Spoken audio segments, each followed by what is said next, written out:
going to talk with you about Hinduism.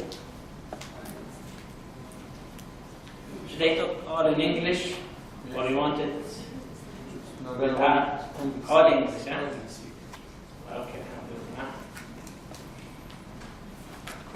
Any of you have an idea about Hinduism? What is Hinduism?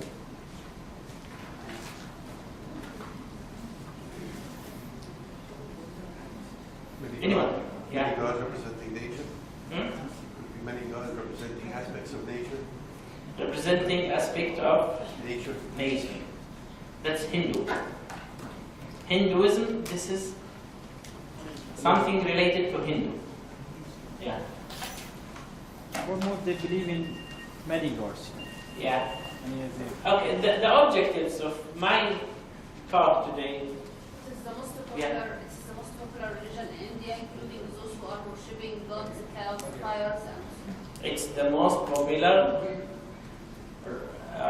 religion in India, worshipping many gods, cow, idols, rats, Krishna, fire, Krishna, Shiva. Thank you very much. The objectives, we want to know what is Hinduism. We want to know also what's the purpose of life in Hinduism, from Hinduism perspective. Also want to know the concept of God in Hinduism.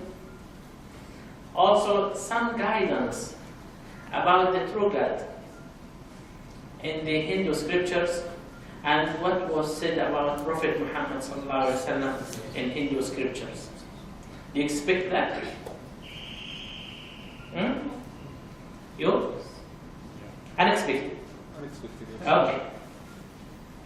Hinduism is an umbrella of religions, rituals, and traditions in the Indian subcontinent and South of Asia. So we can say it is religion, we can say it is traditions, we can say it is philosophy.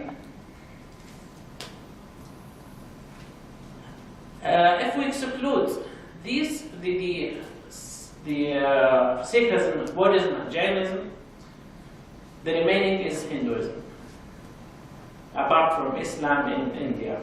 So, in Buddhism, Jainism, Sikhism, also they have philosophy, they have traditions. It's called religion. So, if you exclude these religions and all the other traditions, it's Hinduism.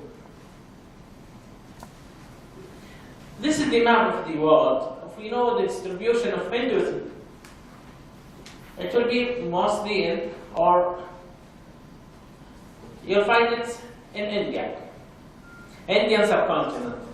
You'll find here also in the South of Asia, in Ceylon, in Thailand, and also you'll find also here in South America, in the northern part of South America. It's a lot of population there. There are Hindus, you find it in different places in the world, like migrated to England, to America, but most of them are localized in India. Why it is important to know about Hinduism? Why? Why should we spoil our time in talking and listening about Hinduism? Yeah. Because if you want to speak to a Hindu about Islam, first you have to understand what they believe. So we have to know what's the belief of the Hindus, so we will be able to invite them to Islam. This is one. What else? They have considered 1/5 population. They have a sizable. If we consider the population of the Hinduism, it's very important. What's the most common religion all over the world? Christianity. Within, inshallah, within 35 years, Islam will be the first. Inshallah. Now the population of Islam in Europe and United States is increasing.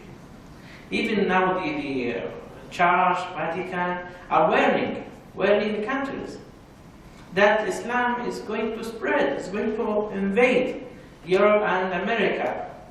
And they are expecting that France will be, within 35 to 50 years, will be Islamic Republic country. Also Sweden, Germany. Now the most common name among the newborn in England is Muhammad. This is the commonest name this year. So what do you expect? Islam is invading now, and it's going to be the first.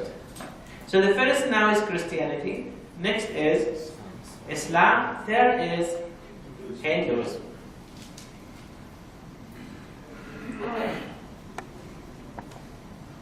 It's the most or the eldest living major tradition in the world. Do you know how many years it go back in the history? Yes? 3,000. It's around 3,000 years. But at that time it was not called Hindu. It's not called Hinduism. This word Hinduism is only very recent. It's named by the invaders, the English invaders of India. When they invaded India, they called these people Hinduism. But before that, it was called Hindus, Hindok and Hindus, named by Muslims. When they were governing India, Mughals and the Muslims before them, they called it Hindus and Hindok. Before that, there was no name. But the traditions are there. There is no single founder, so you'll find it's cumulative of traditions. It's the third largest religion in the world. It's around 1 billion adherents to this religion. 1 billion. You know how is the population, or how much is the population in the world? 5 to 6. So they are around 1/5 of the population of all the earth. 1/5. You know the Islam, in order to enter to Islam, there is a creed. Christianity, in order to enter to Christianity, there is creed. But Hindu, they don't have unified creed. There are many, but it's not unified. What's the creed to enter to Islam? Ashhadu an la ilaha illallah wa ashhadu anna Muhammadan Rasulullah. This is the creed, is what you say to enter to Islam. What do you say to enter to Christianity? I'm sure Dr. Arama told you. Yeah? Baptism. No, baptism is also in Hindu and Islam. Baptism is the taking the shower. Baptism in Christianity is to be showered by the priest. In Hindu, their baptism is the purification in the Ganges River. In Christianity, their creed have been designed on the year 325, the Gregorian year, at the time of Constantine. So in order to enter to Christianity, their creed is that they believe that the God, Father, sent His only Son to be crucified in order to save us from our sins. This is their creed. If you say this, you are Christian. Whatever you do or don't do anything, that's finished. In Hindu, they don't have unified creed, but they have. They have different creeds. It's not important, but one of their creed, they believe that there is one God It's only one God, not two, not at ever. This is one of their creeds. So they believe on one God. But you will get astonished when you know what's that God and how they believe on that God. They have many divisions, but the more famous divisions are the Vaishnavism, those who worship Vishnu, and you will know who's Vishnu. Shivism, those who worship Shiva. Smartism and Shaktism, these are also sects that they worship. The name according to this. For example, they worship Shakti. There are many other sects like Krishnaism, you say different, even the rats, there is sect for rats.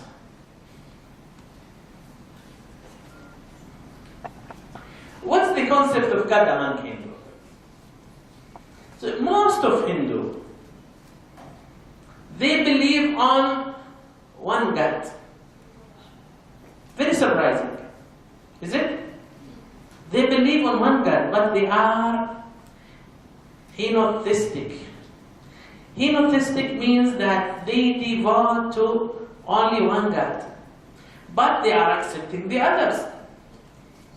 For example, some Hindu, they devote only to Krishna, and the God is only Krishna, but they accept Brahma, Vishnu, Shiva, you name it.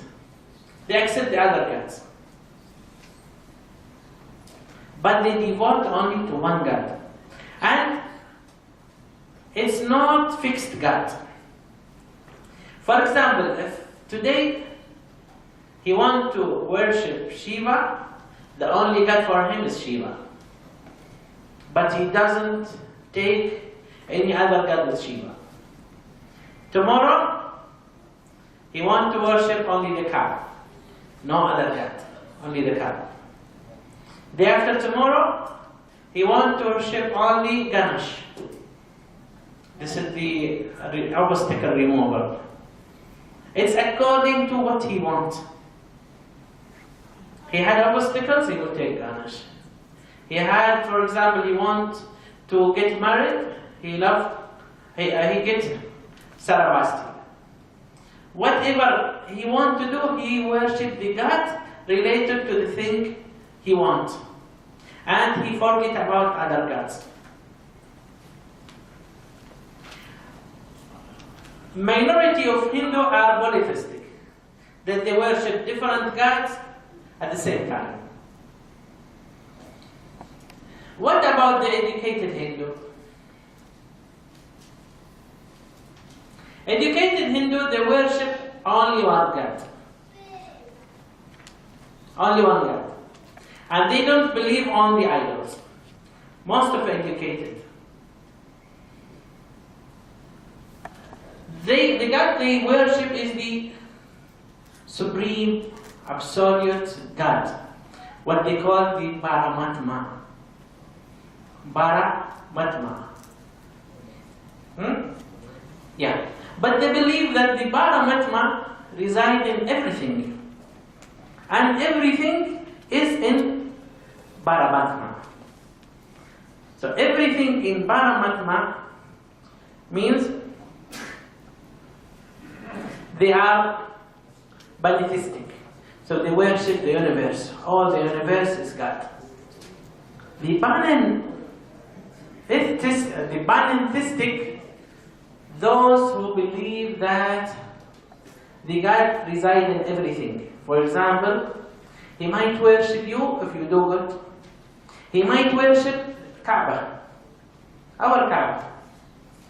He might take it in his room, especially if he's here in Saudi Arabia, and every day in the morning he go and lean in front of it.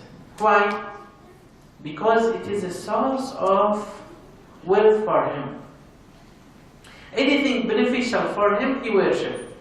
Kaaba is beneficial for him because he's getting money in this country. And this country is for the protection of Kaaba and serving of Kaaba. So the Kaaba is the source of his money. He might worship a human, the one who is sponsoring him.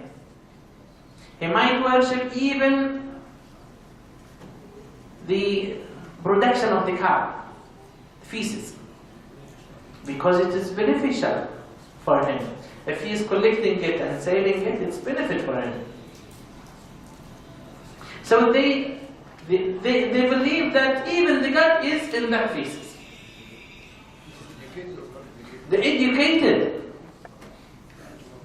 Yes.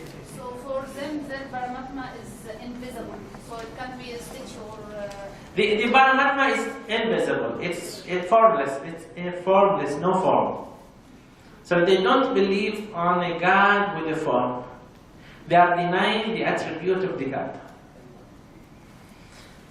Very little Hindu are atheistic.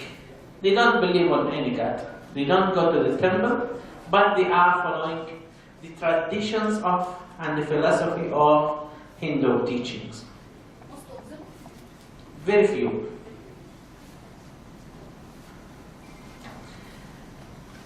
Here the educated believe that the supreme absolute God, what's they call the Paramatma, is the God. And that God is represented by images. These images, all people, they are worshipping. Even the educated. Why they worship these images? ما نعبدهم إلا ليقربونا إلى الله زلفى. So it serves as a link between the worshipper and the God. So they believe that Brahma is a link between him and the Supreme God. They believe that Vishnu is a link between him and the Supreme God.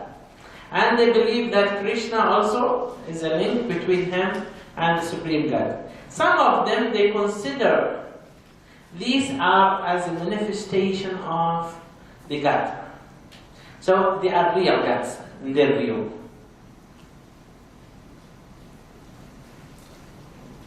This is called the triad, the supreme triad. These triad, it's like the triad of Christian. Who can just remember a verse in Quran about this, the link between this triad and the Trinity in Christianity?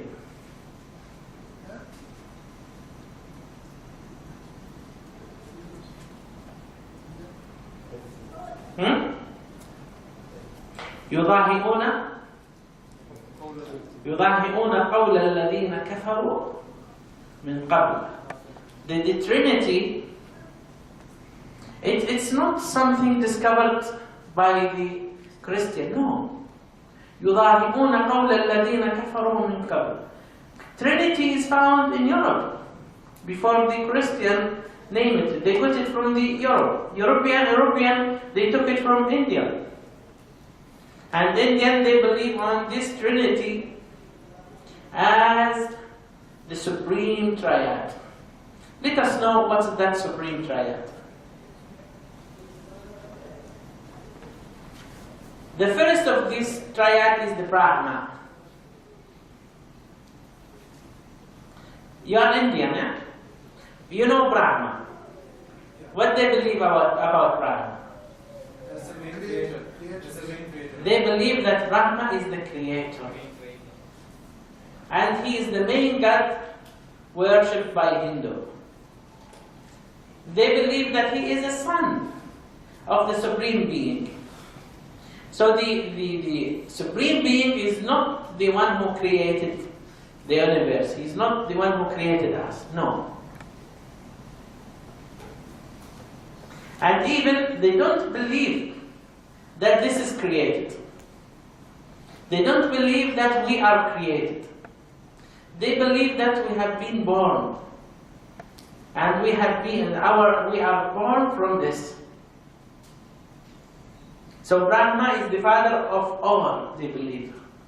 So he's the father of Vishnu, father of Shiva, then reincarnated till it reached to us. So they believe that we are related to Brahma. But some people are from his head, what they are called the Brahman, and some are from his feet, and they are the untouchable. You heard about this? The untouchable. The Shudra. He created the universe. They believe. You know how the universe created in their literature, in their scriptures. The God, they believe that he had 4 heads.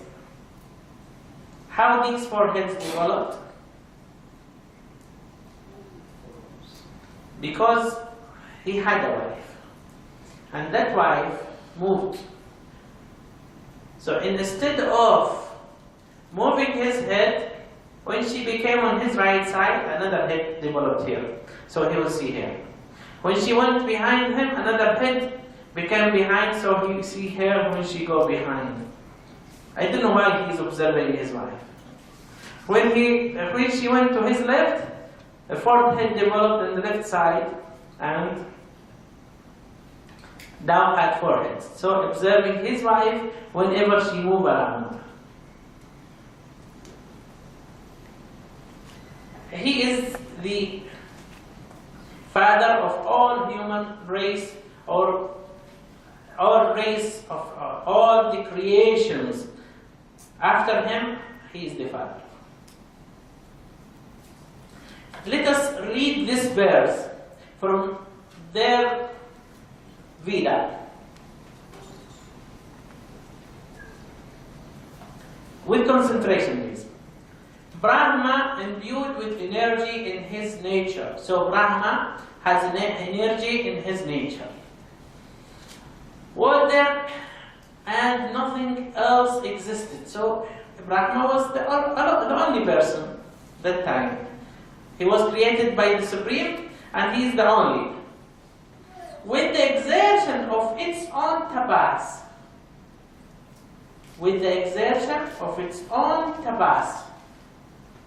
كان يستحضر. He was just thinking, so something will happen. Heat energy out of nothing emerged Brahma without external cause or action. So there was no cause or action. What happened? Creation. This called the conception of creation. And the sages realized the cause of matter in no or non-matter. He only knows the one who has unveiled it. So by this, what happened? Creation of the universe happened because of his tapas. Does he bear it or not? هل كان يقصد ولا ما يقصد?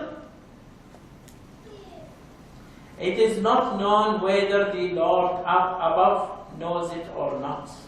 This is in Veda. So they believe that the universe happened by incident.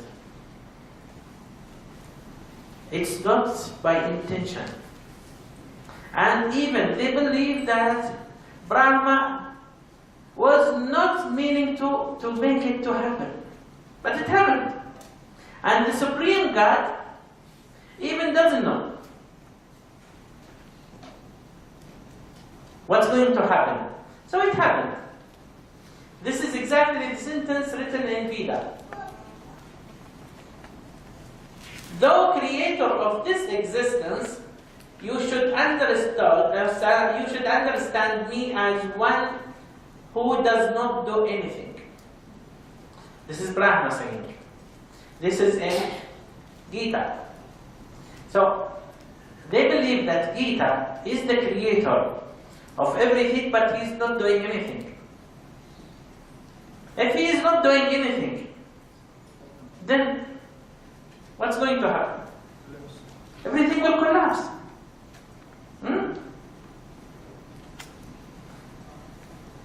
The God created, then he forget his creation. His duty finished.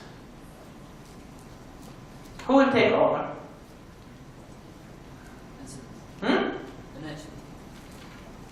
See who will take over. They believe the one who will take over is Vishnu. He preserved the universe and people. They believe that he is appearing on earth through his avatars. We all know about it. The great and complete God is this Vishnu.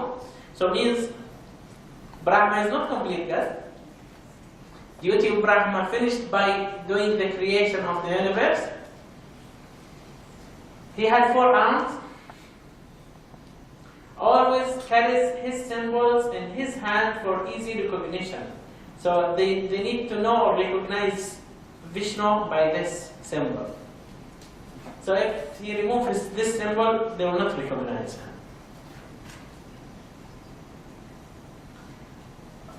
Then another one, reincarnated, is Shiva, the one who destroyed the universe. So there is one preserver and one destroyer. And there was one creator. Creator, preserver, and destroyer. He's the cause. The cause of earthquakes is Shiva. He's the source of good and evil. Even still, he's destroyer, source of good. He had a vertical third eye. There is a story for this vertical third eye. Again, his wife came behind him and she covered his eyes. She was just kidding, yeah. Then she covered his eyes. He had to keep his eyes open, otherwise something will happen to the universe. Once she covered his eyes, all over the universe became dark. Then all of a sudden he made a third eye here, so the universe became bright. His wife. His wife, yeah. But this is Ali. How is his wife? No, this is considered to be male. You know his wife now. There are female triads. This female triad are the consorts of the previous supreme triad. Sarasvati, Lakshmi, and Parvati. Saraswati, she is the goddess of the river, of speech, of wisdom, and she is the consort of Brahma, wife of Brahma. So whenever they want to have water, they worship Saraswati. Whenever somebody who had stroke and he lost his speech, he worshipped Saraswati. This is Lakshmi, and she is the wife of Vishnu. She is for good fortune. They worship her if they want to have good luck.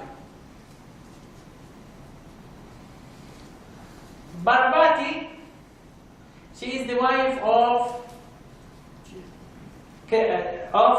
Shiva. See his eye, the third eye. His wife,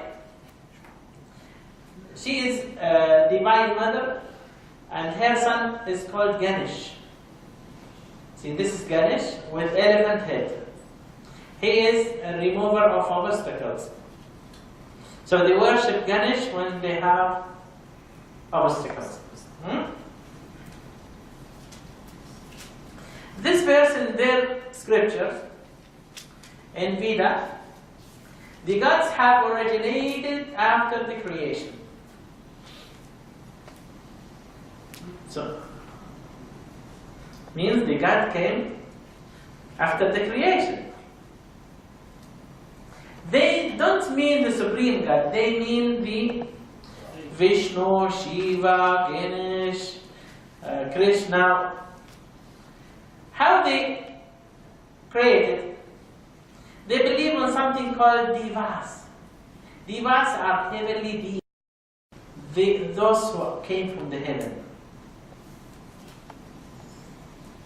These Vishnu, Shiva, and they are represented in the earth in human feature. The avatar, the incarnations of the God. For example, among these avatars, these are the descendant, I mean. Reincarnation or incarnation is the descendant. Descendant. Generation.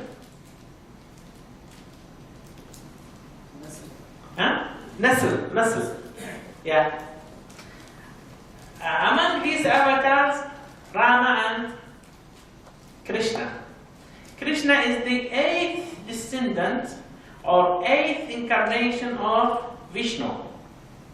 So the means Vishnu, his duty, even he is the preserver, but his duty is given or authorized to others, to his descendants. And they come to the earth and they continue their job in earth. When they finish their duty, they go up. And another avatar comes.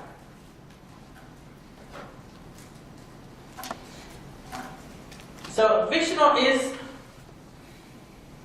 the preserver, and he incarnates 10 avatars, including Rama and Krishna. This is Krishna with his wife, and this is Rama with his wife. And they worship both, the husband and the wife. Excuse me? Yeah. Excuse me. They mean that the God is Vishnu because he's the incarnate of Avatar. I'll show you a picture here.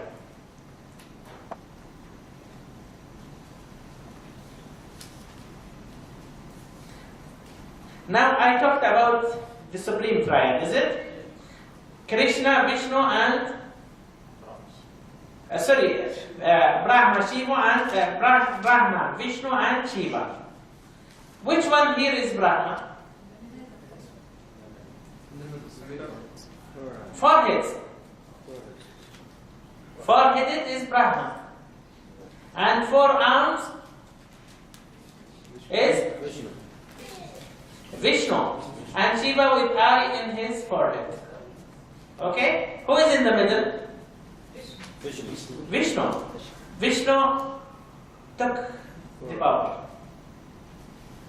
Because Brahma is not doing anything, so Ingilab, he took the power.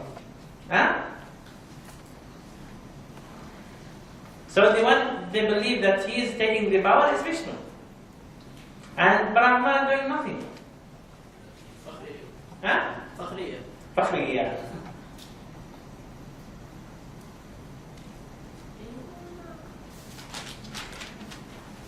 They believe that Krishna is an avatar of Vishnu, which is the 8th avatar. He was born.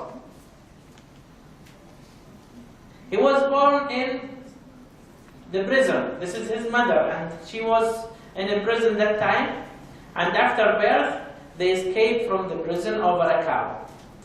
Now the cow became of significance because Krishna used the cow during his escape from the prison. Do you remember? Just to make a link between this and Jesus. He used a cow to escape. No, he escaped from the prison, nobody saw him. Then he took a cow to escape to the mountains with the mother. Remember, in Jesus' story, after birth of Jesus, they escaped to Egypt. When they means Jesus and Krishna are similar in the birth, there is no known father, but he is an avatar of Vishnu. Like exactly what the Christian believe, Jesus, son of David. He grew up like any human, and Jesus grew up like any human. He got married, but Jesus did not. Then he was arrowed. He was killed. And he was killed to save people. Jesus, they believe that he was crucified and died on the cross to save. There are a lot of things similar in story of Krishna to Jesus. A lot of things. If you read it in internet, similarity between Jesus and Krishna, you'll find a lot of things. What Krishna said about himself in Bhagavad Gita, this book, I have this book. It's even with me now here in the hotel. And this book is written by Krishna. He said, I am the self seated in the hearts of all creature. This is means the Paramatma reside in everything. I am the beginning, the middle and end of all beings. Like what the Christians believe that Jesus is the beginning and the end of everything. Arjuna is a student of Krishna. He even was worshipping him. He wrote about him, you are the original personality, the Godhead. You are the only sanctuary of this manifested cosmic world. You know everything and you are all that is knowable. Means he made Krishna to the level of God. Like Christian, like Paul, he made Jesus in a level of God. So Christians يضاهئون قول الذين كفروا قبل, resembling what the previous people said. How many gods are there? By the way, this verse is exactly a title in the Upanishads. Upanishad is one of their books. And this is the text written after the Upanishad. How many gods are there? Many. Huh? The Christian, they say 3 in 1. Let us read this sentence to know that all of these gods are one. As many as are mentioned in the narrative of the gods, 303. 303. And 3003. Very good, said the son of Shakara. And how many gods are there? Yajnavalka, 33, 6, Nagasam, 3, 2, reduced to 1.5. Very good. And how many gods are there? He answered 1.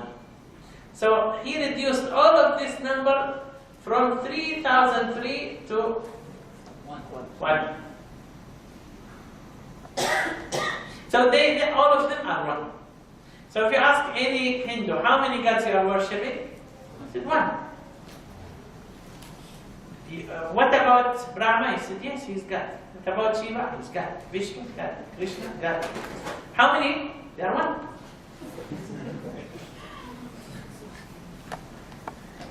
This is one of their idols. What's that idol? Resemble what? Ganesh, huh? Yeah, because he had elephant head and this is what they believe is the obstacle remover. What about this? The cow escaped. Krishna escaped on cow. Huh? What else? Why they respect the cow? Why they consider the cow is something sacred? Yeah. Because it helps them to escape from the prison. Yeah. What else? Gives them Milk. milk. It produces milk for them. So it is source of life. They use the milk, they use the butter, they use the urine, and they use the feces. So all of this, because they are using all of this, it is very sacred for them. It's very important. It's their mother, the cow mom, we call it. But even it's sacred, it's very important. If you go to India, you will find the cow in the streets, neglected. Very neglected in the streets. Nobody taking care of it. But still they are even to the level of worshipping. That means they don't eat. They never eat the meat of cow.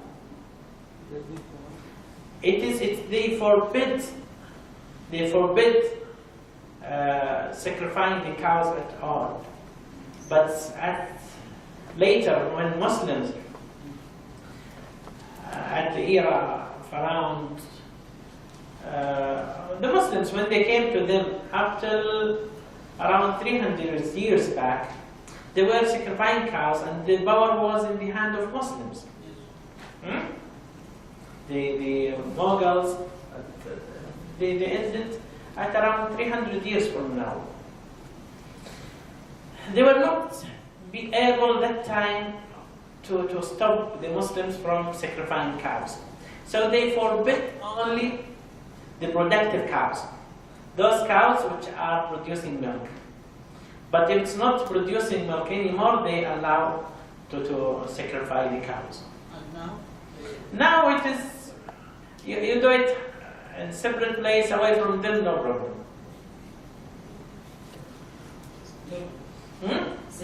So they didn't pray to them or worship them like doing some. If you ask any Hindu, are you worshipping the cow? He'll say no. But actually they lean to it. There are cows of the temple. In the temple, if there are cows, they lean to the cow inside the temple. But if it is in the street, they don't. But if you see a cow in India passing or crossing the street, nobody could say to it, go away. They pass away from the car. They let the car pass peacefully. You saw it or no? You are from where? India. From India. You saw it? So that's one more thing to say. That's one more god in the face of cow named Nandi. Nandi. Yeah. You can see that in the gate of the temples of Hindus. Yeah. They worship them. They worship them at the temples, but outside, no. No. Yeah.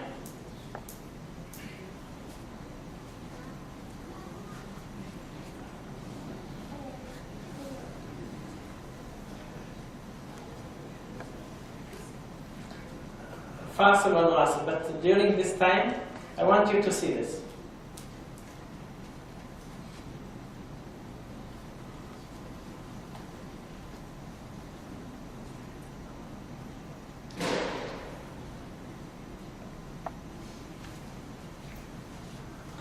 This is in one of the temples in India. These are rats inside the temple.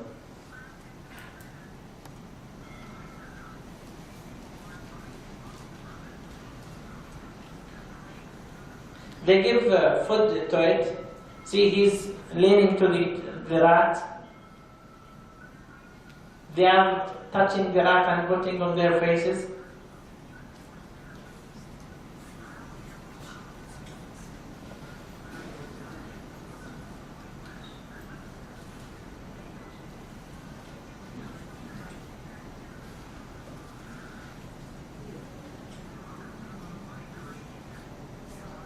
This is called Carnegie Temple.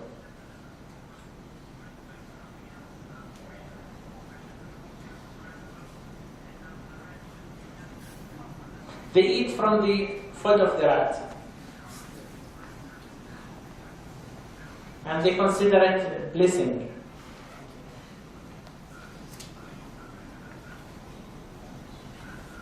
They pray and ask things from the rat.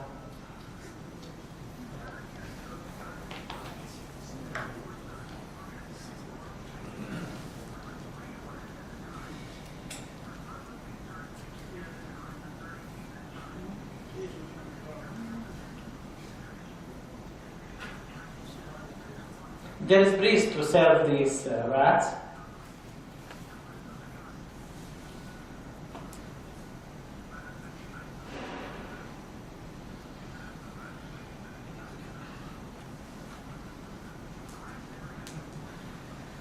Really lucky that that's Yes,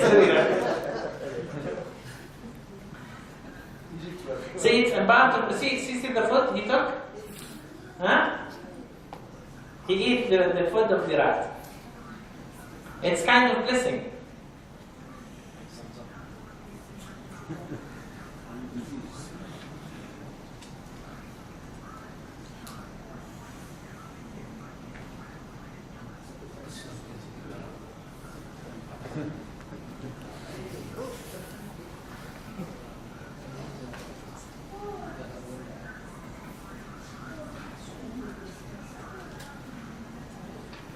See how they live?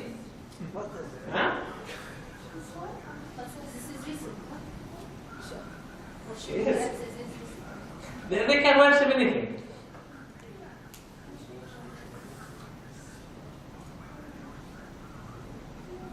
Who invented this Saeed. Well, I have no idea about this. But this is in Carnegie Temple. It could be Carnegie.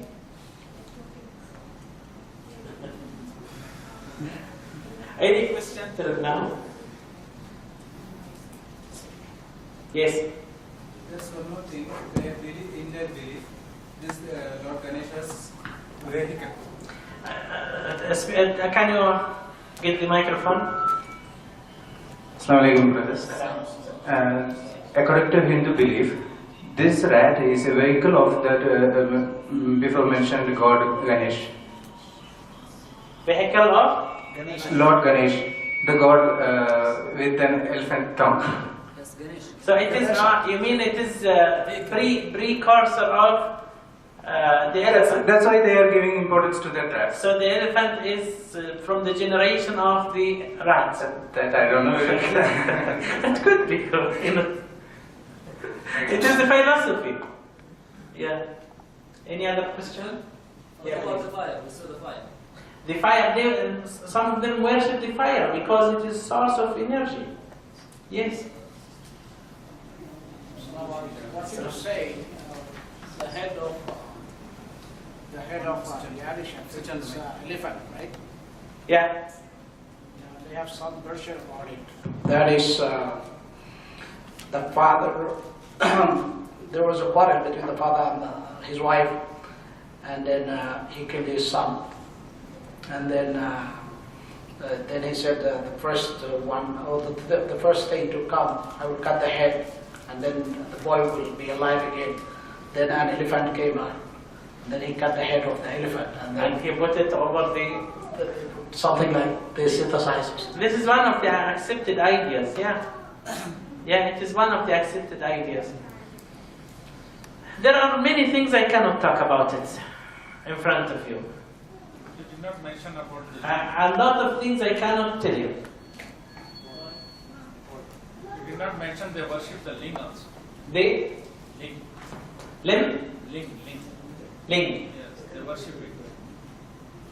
Yeah, a lot of things I told you I cannot tell you about all things. Time? Not time. I'm ashamed. Okay. Are there a group in Hinduism, like Islam, Shia? Yeah. They have many sects. Yes. The characteristic beliefs in Hindu Excuse me. Yeah. I'm not sure, I'm confused because do they believe in gods or do they worship Brahma? Again? Do they worship Brahma and the other god, or do They worship everything. what? Everything. They worship even the microphone. Because it makes the voice loud. Huh? What is the benefits of that? Benefits of that worship?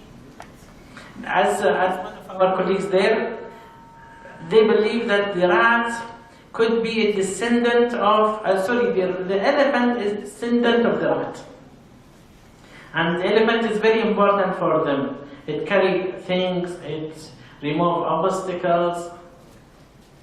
Yeah. They have many beliefs. Among these beliefs, what's called karma. For any action, there is subsequent action.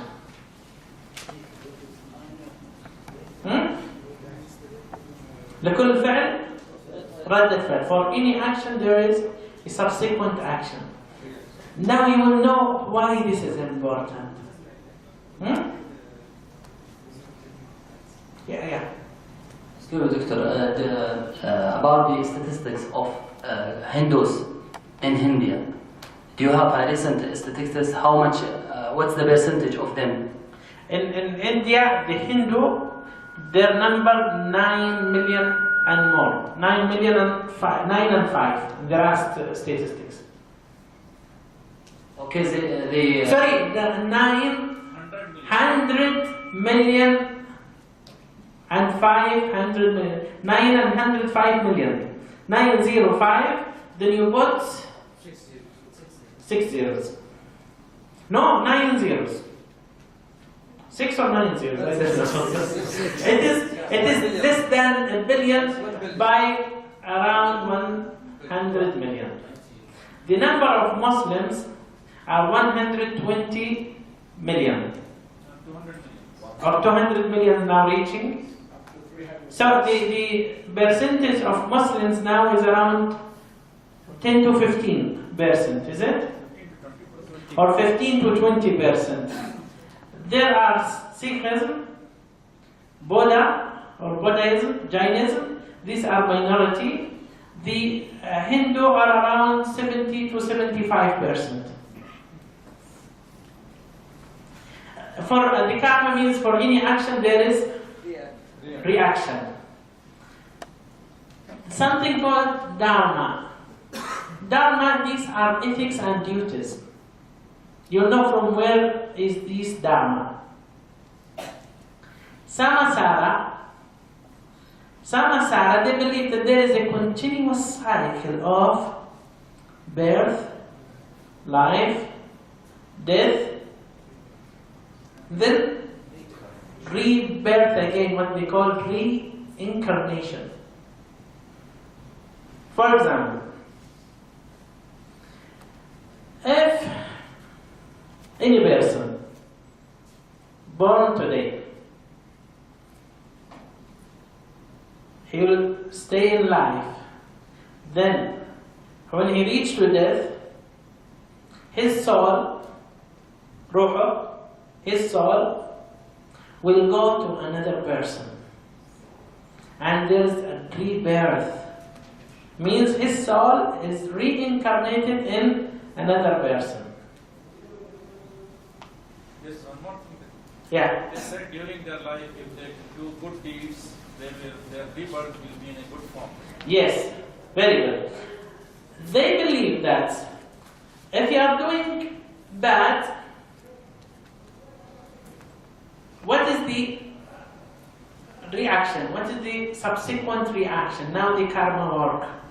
Because for every action there is reaction. If you are doing bad, then your soul will go in the next generation or in the reincarnated will be in a bad person, will be in a wicked, or will be in animal. That's why they are avoiding to eat or to kill animals, because they believe the soul of their relative is in that animal. If you are doing good, then your soul will go to somebody who will be better. Princess. Somebody who will be either wealthy or will be in higher class or will be more spiritual or will be released. Released means will not get reincarnated again, no rebirth again. You understood? Okay. What is moksha? Moksha is liberation from samsara. This is what they want. Every Hindu wants to reach to moksha. So he do good duties, so the reaction will be released from samsara to reach to moksha. What's the idea of this? I'll come to it after this. In Purans, this is one of their scriptures. There are several episodes of descendant of gods to earth in corporeal form to restore dharma, means to restore the ethics and duties to society and to guide them to moksha. This is exactly the job of the prophets. The job of the prophets is to guide people to the right, straight path. What is their objectives of life? It's based on karma. For any action there is reaction. Be virtuous, do good things. How? By following ethics and duties, which is called dharma. To obtain wealth, to be prince, to have sensual pleasure, or liberation from samsara, which is to attain the moksha. This is the main thing. They want to get liberated. Then, after liberation, what happened? Means, yes. You'll come back to the earth and live in a heavenly. Means no more staying in earth. So they will go to heaven after this. What will happen to them if they go to heaven? The body will not go to heaven, the soul. One of the schools saying the soul, they call it Atman, no longer identifies itself with an individual and unite with Brahman. Means it's go the soul to the heaven and unite with Brahman. This is what they want. They want to unite with the God. Another school saying the soul will be separate individual in the heaven, and they call it in Loka, the heaven, and spend eternity there forever. This is a different school. So from this we can discover that Hindu believe on heaven, believe on that the soul will go to the heaven or will stay in the earth in control of samsara, birth, life, death, rebirth.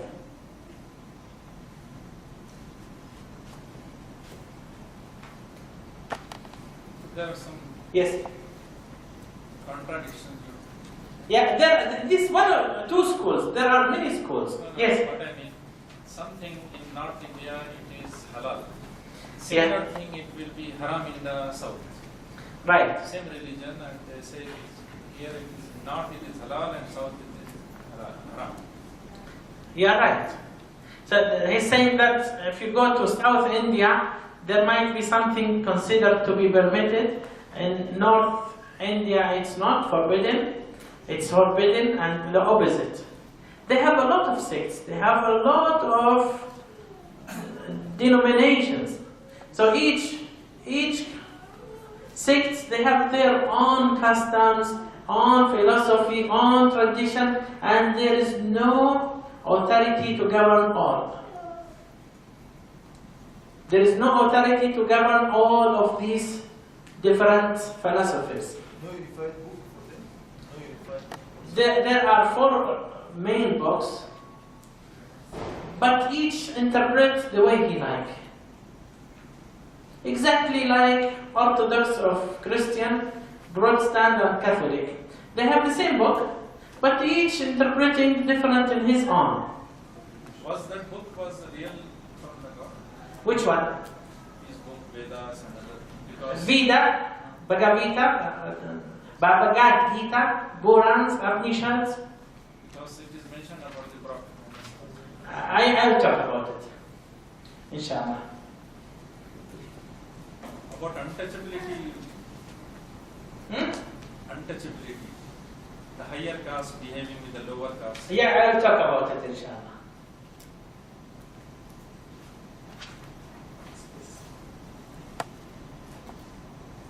It's different from Buddhism. It's different, yes.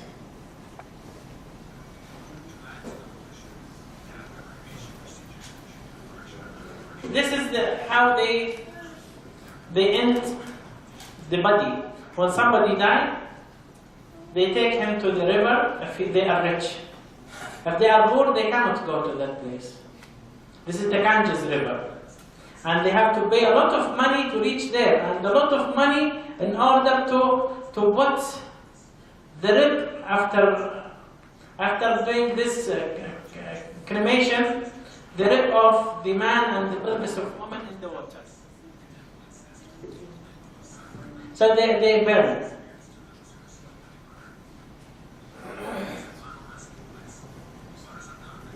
Then the whole body. They burn whole body. If I understand They take the rib, removed, and they throw it in the water. Or the bone of the pelvis of the woman, and they throw it in the water. And if any bone of anyone touch the Ganges water, he will be reaching moksha, he will go to the heaven. He will not be entering again to the recycle of rebirth again. And if he doesn't have money to If they doesn't, rebirth again. The son will give fire to the father. Huh? The son will give fire to the father. Yes, the one who will make the fire is the nearest kin. The son to the father, the husband to the wife. It's like this. And before 40 years from now, only 40 years, they used to throw the wife along with her husband in the fire. What? Live, yes. This is only 40 years from now. Still some cases. Still some sects are doing it, but they are hiding this because the government is not allowing them. But if she doesn't go by her own to the fire, otherwise they throw her to the fire. Yes.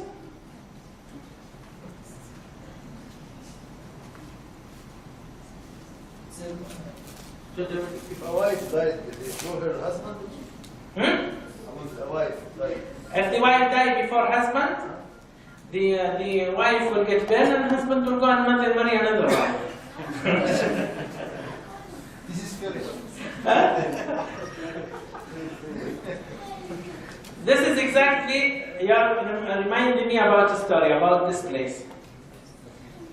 I went to this place before knowing what is it. Yes. I did not read about it, about its history, but all of a sudden somebody took me there and my wife was with me. And my wife got amazed about it. Something very nice. And she said, I did not see like this. I told her, I can construct for you something like this, but you have to die soon. You know what is this? You know, this is Taj Mahal. This is constructed around 350 years back from now, only. And I brought this to give a message. Even the Muslim, or a lot of people considered to be Muslims in India, they are still believing on grace, Gaburin. They go and they ask from the one in the grave health or to get anything. So they are still having the same idea of shirk. So the shirk of Gabur, or of the graves, is like the shirk of worshipping idol. So I advise Indian here to take this message to India, please. That this is part of, it's like exactly worshipping idol. Excuse me. Yes. I have visited several times. Yeah. Nobody worshipped there. No, I just brought it as a sample. Yeah, I did not see anyone worshipping, but there are many graves in India. I Yes, saw. there are many. But Yeah. here, You admit that there are many graves. They are getting help from it. here people. No, here no. Here this is only they visit because it is very beautiful place. No, this place they visit for Valentine. The people loving each other, they visit there for romance. Well, like Valentine and hoping for your wife to die. It's not Valentine.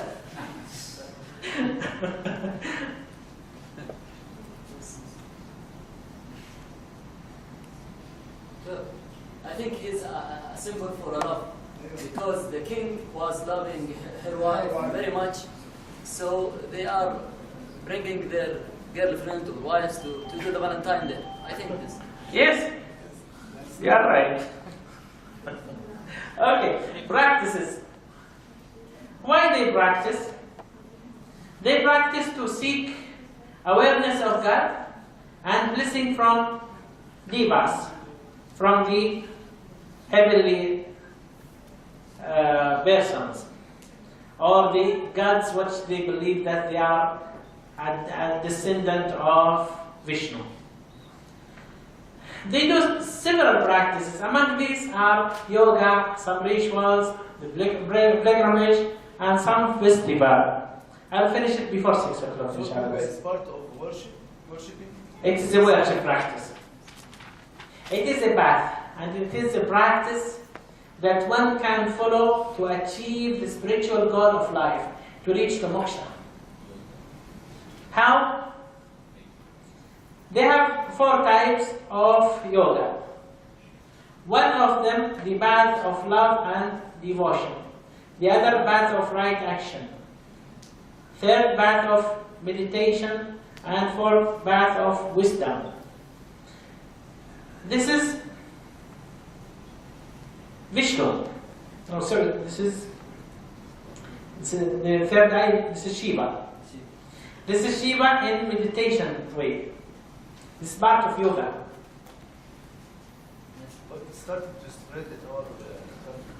Yeah, it is. Even some Muslims do this sadly now as well.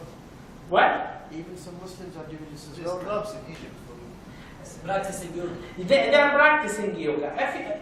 Practicing yoga, if you practice yoga with the belief that it is a religion, this is, you are away from your religion, you are away from Islam.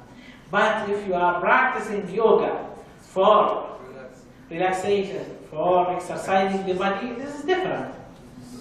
Yeah. Some people, they don't do all the 4. It's difficult to do all or to take all the practice. But they believe that if you go to any path, it will guide you to the other. For example, if you do the path of meditation, then it will guide you to the path of right action. Because here you'll be thinking too much. So, you'll go to the right action. The path of wisdom, it will guide you to the love and devotion and to the right action. So this is just, I brought this to tell you that yoga is a path or a way to reach to the moksha, to the eternal life. They have rituals, some of them on daily basis and some on occasions. On daily basis, at the dawn time, they took bath. By the way, they have ablution, they do it. And they do purification. Either full body bath or partial body bath. They light the lamp in the morning, they offer the food to the images, and they recite religious scriptures and singing. If they don't go to the temple, they do it at houses.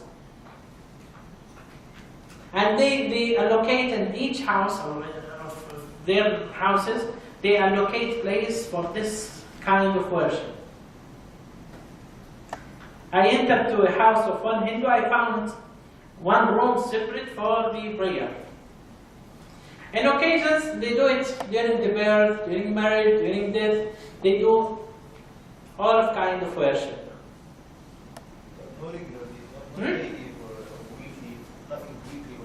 No, daily they have. They have a lot of festivals. And they do pilgrimage. It's not compulsory, but it's advised every 4 years. It's not compulsory, but it's advised every 4 years. I'll just show you a video of pilgrimage and see how they do the pilgrimage.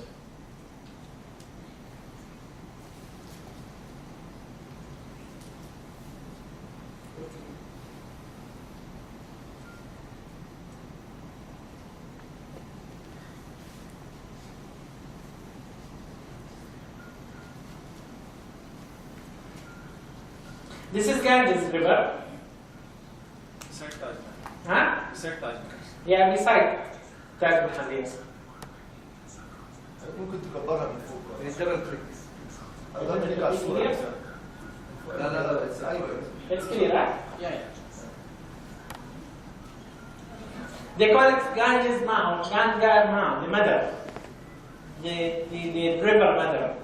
All sin will be clear here. Huh? All sins will be washed out. Yeah, if they go to the water, all of their sin will be away, will be removed from that day. And if anyone throw his, if it is his last day, he will go to the moksha. He found it is the most polluted water all over the world. Huh? فاكر قريت حاجة كده. It's the most polluted water over. It's the most polluted water in the world. Yes. I'll give you now documentation about it.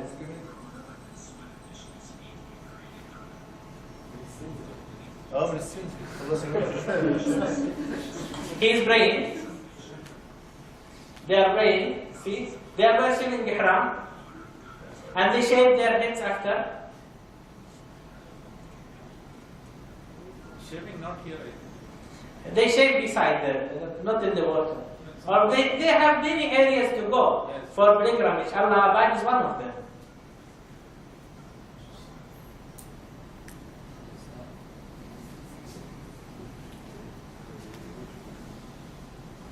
They have many cities for the pilgrimage.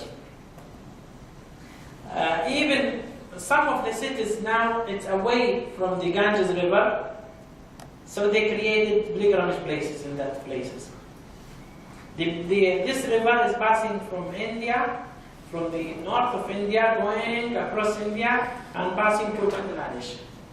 So all people around that area, they do it there. But people who are very far, like those who are in Kerala, they created places there for themselves.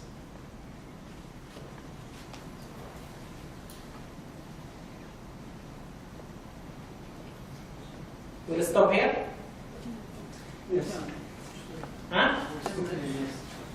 If I can do this in 5 minutes, so we will take. Huh? 7 minutes. Then there will be one session after Maghrib, inshallah. The societies. There are something called ashrams.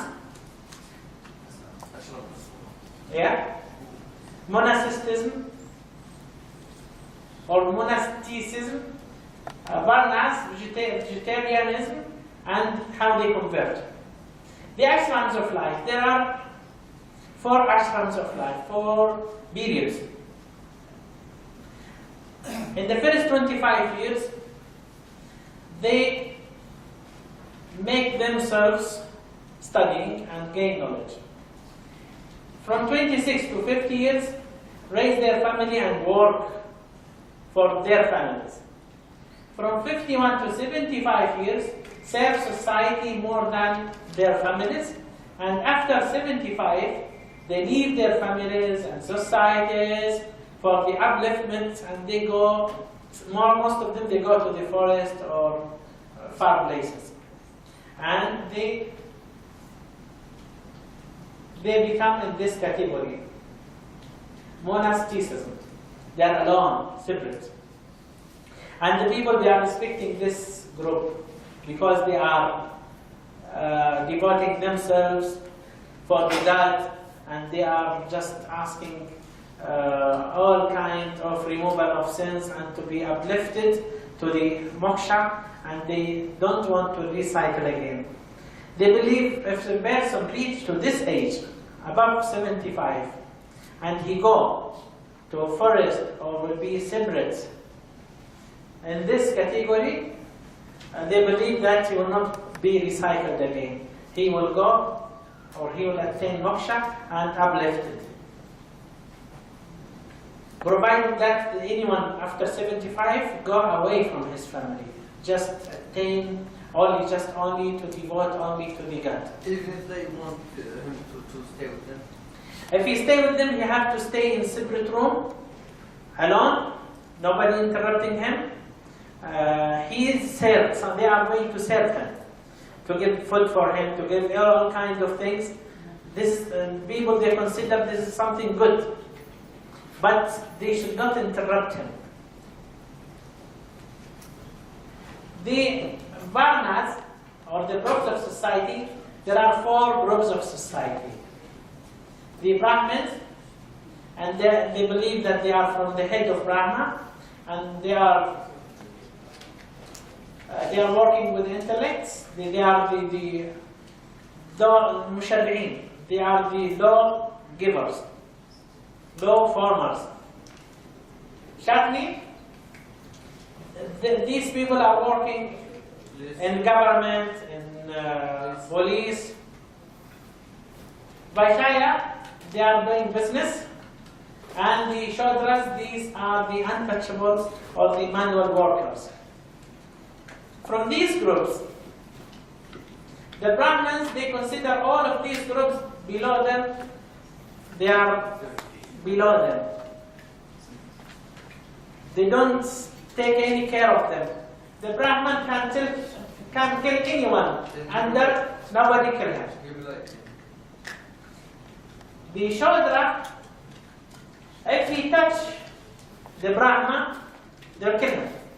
Before, now the laws are restricted.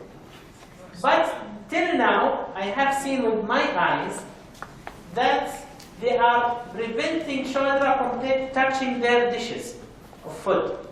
I saw it myself. And if any Shudra touch the dish of Brahma, the Brahman never eat again in that dish. If he is a good person, he will just throw the dish. He will not kill him, he will just throw the dish. Is it right? Get the microphone. Yes, right. Did you see like this? Yes. Yes. So the Shudra, they consider them untouchable.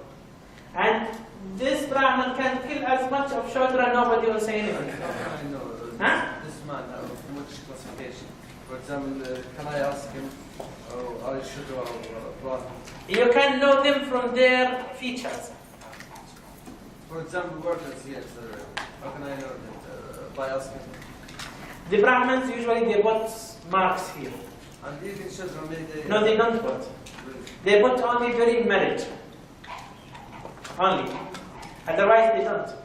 These categories, Yeah. this is the efficient in life. No, categories, classes, caste. Born. Categories born in They're born with it. The Brahmins are similar like Jews. Yeah. There are many similarities between Brahmins and Jews. And Jews, yes. See, if any, for example, anyone from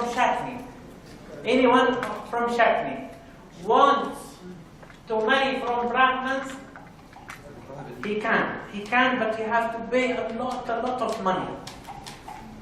Between Brahmins and Shudras, the untouchability is such a level. Yeah. A pig and dog can eat in the Brahmin's plate, but the Shudras cannot. Give a microphone here, please. Yes, it's true. Give a microphone. The Brahmins are Make it on, yeah. The Brahmins have similar thought like Jews. They are higher caste, higher level. Their daughters cannot marry to any other class. If any boy or any girl make love with any other one, they will kill her, but they will not allow to marry her.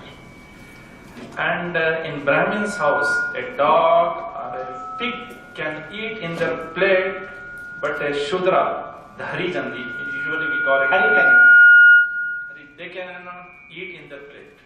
The dog can eat, dog can enter in their home, but Shudras cannot enter. You mean they consider? Yes. They consider the dog better than the Shudra. Still, there are some temples only for Brahmins. Shudras cannot enter in that temple. Shudras are Hindus also? Shudras are Hindus? Yes, all Hindus, yes. By the way, those who convert to Islam is from this group. This group is the group of Mustala'afin. This group is the group which they convert to Islam.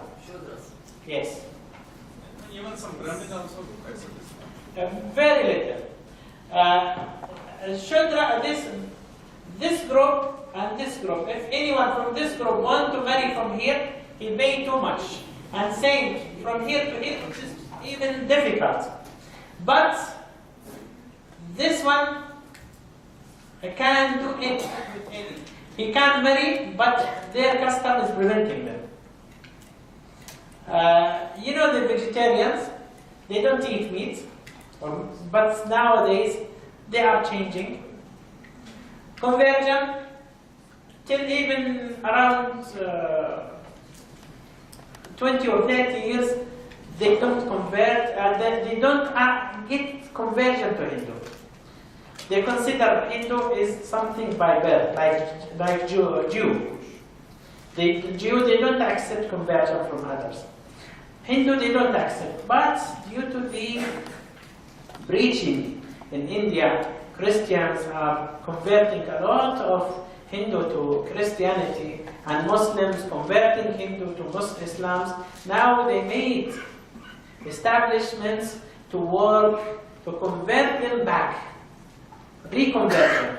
It's not converting, it's reconversion. Thank you very much. Further. May Allah reward you, Dr. Saeed. One important announcement. For certification purposes, a list will be circulated among the brothers and the sisters during the coffee break, where you have to make sure that you will write your name in English and maybe in English and Arabic, the way you want it to show in the certificate that you will receive towards the end of this course. Assalamu alaikum. Do you know where is this picture?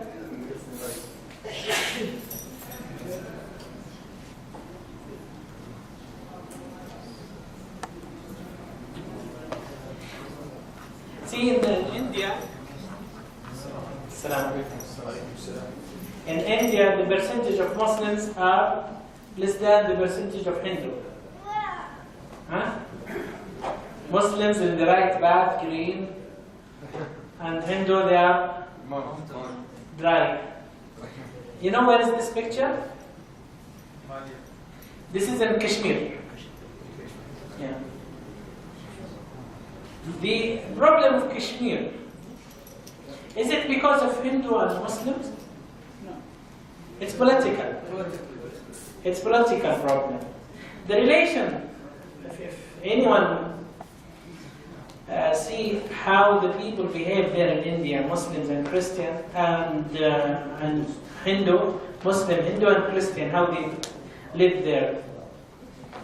The Hindu, they behave very nice with Muslims there. And Muslims are good with Hindu there in India. They have no problems between themselves. The problems always political. So whatever you hear about Babri Mosque or whatever, it is all of these are, if you go back to it, it's political problems. So the Muslims can talk about their religion in front of Hindu easily, and no opposing factors at all. But the problem is, when a Hindu converts to Islam, his family start working against him. They fight him, they defeat him, they might kill him.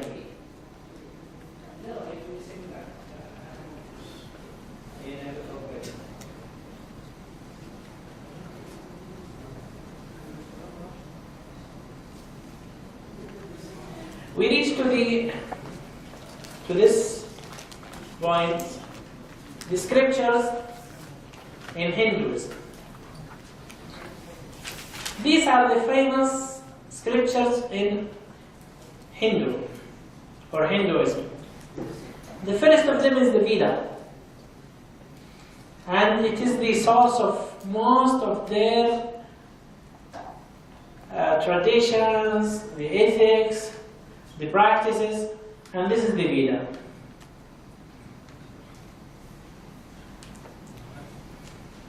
It is the most ancient of all the books. The other one is Upanishad. Next is Purans. Other are epics of Mahabharata and Ramayana. And this one is the Bhagavad Gita, which is this one. It's the teaching of Krishna.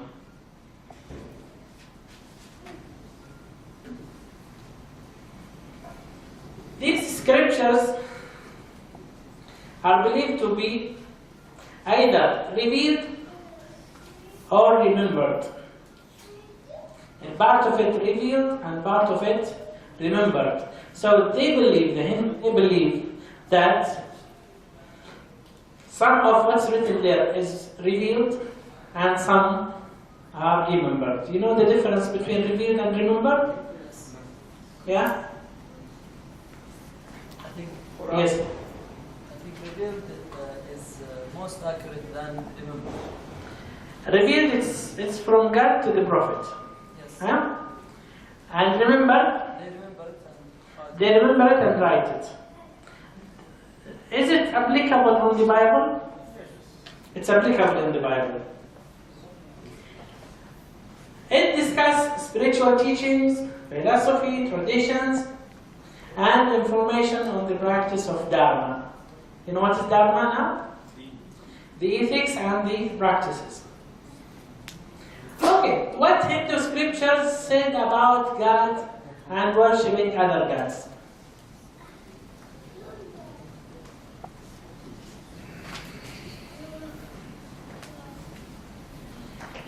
The attributes of God in Hindu scriptures. His form cannot be seen. This is like لا تدركه الأبصار. This is an Upanishad. God is bodiless and pure. Here they deny the body for the God. Of that God you cannot make any image. ليس كمثله شيء. This is in Veda. There is no image of him. God is formless and bodiless. So this is not accepted in Islam. There is no likeness of him. This is exactly ليس كمثله شيء. This is in the Upanishad. In Veda, he is unborn. لم يلد ولم يولد. So with this, he is unborn. They said that Brahma is born from the Supreme God. So it means they are contradicting. Huh? And also, there is no likeness of him. Since there is no likeness of him, how do they know that Buddha is that resemblance or that image? And there is no image for him. How they made image for the God? Okay, of him there is no parent or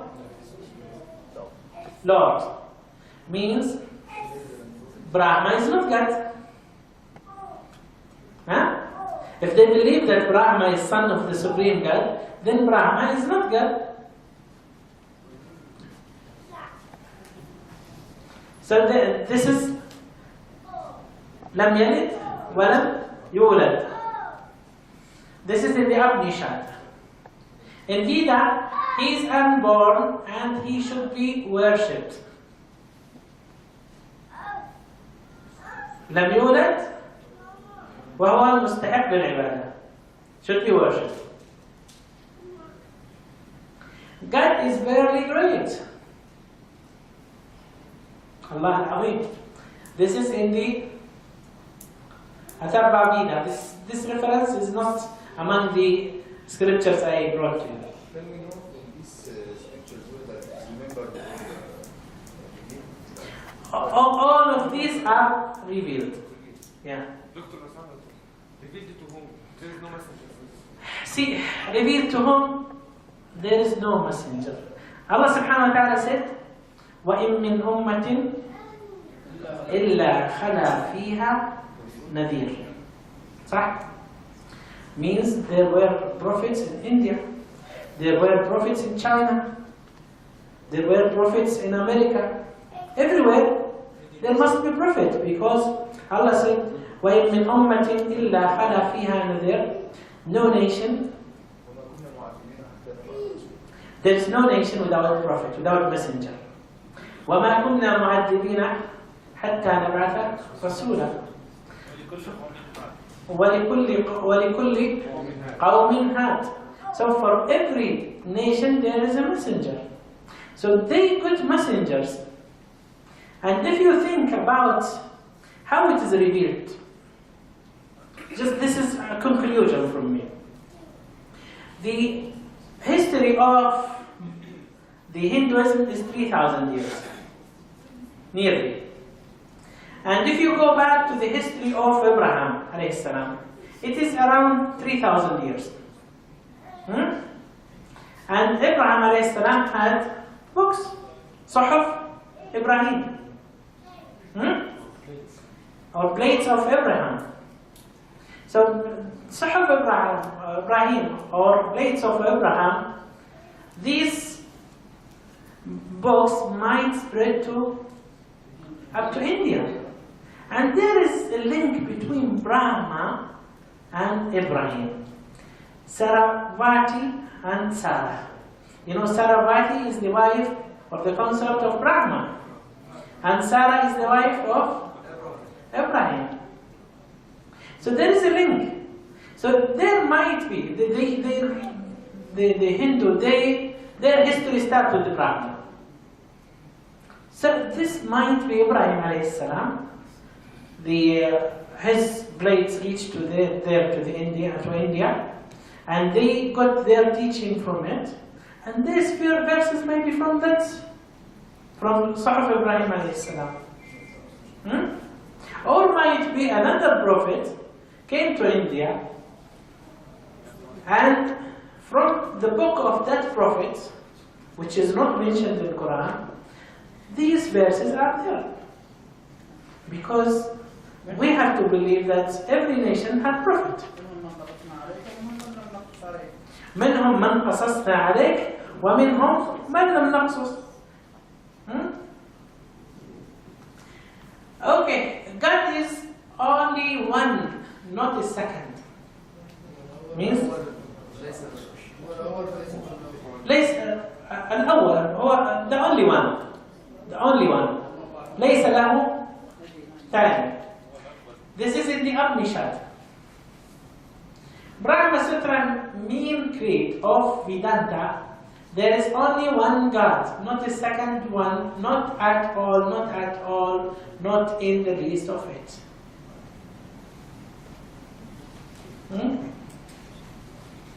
This is nahi, nahi, nahi. Huh? Not at all, not at all. Some Hindus, they said Abu Jahl was our relative, Lat, Manat, Uzza, Ubal is our God. They claim like it. The same. Is it? Okay, this is in the Upanishad. He is the one God, watching over all waters.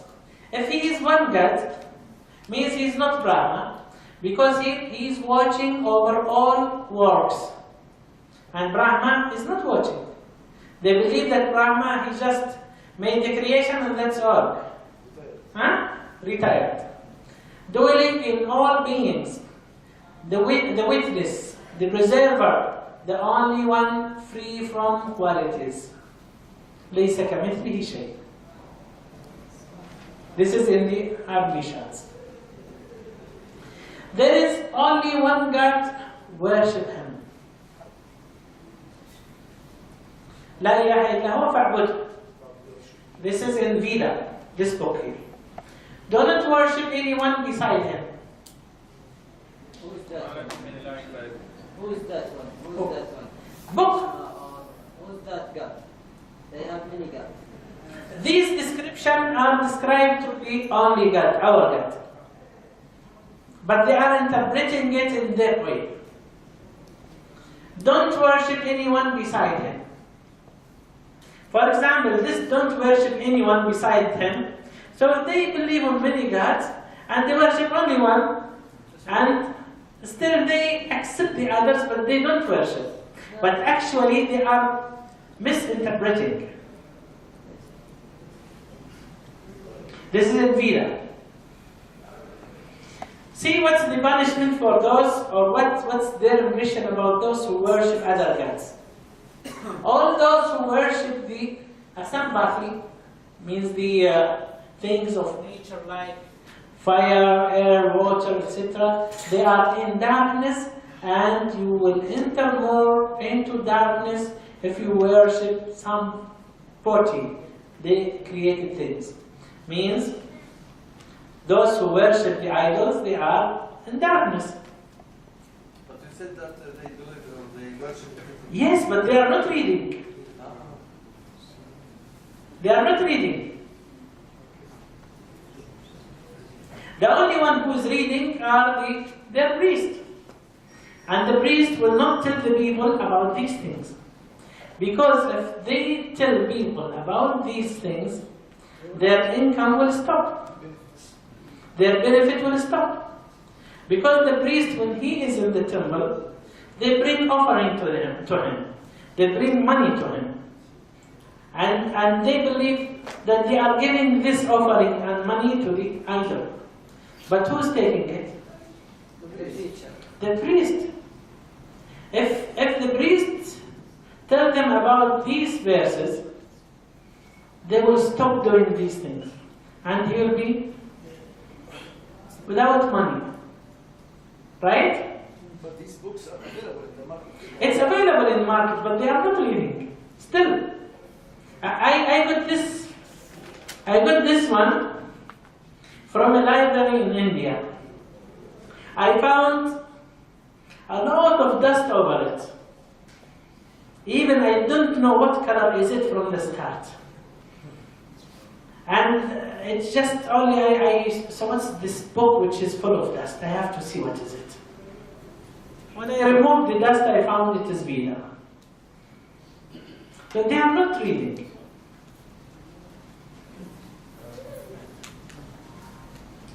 Those whose intelligence has been stolen by materialistic desires, they worship demigods. Means? Many gods. They are the idols means. So those without intelligence, they are worshipping the idols. What is demigods? Demigods means demo, the idols.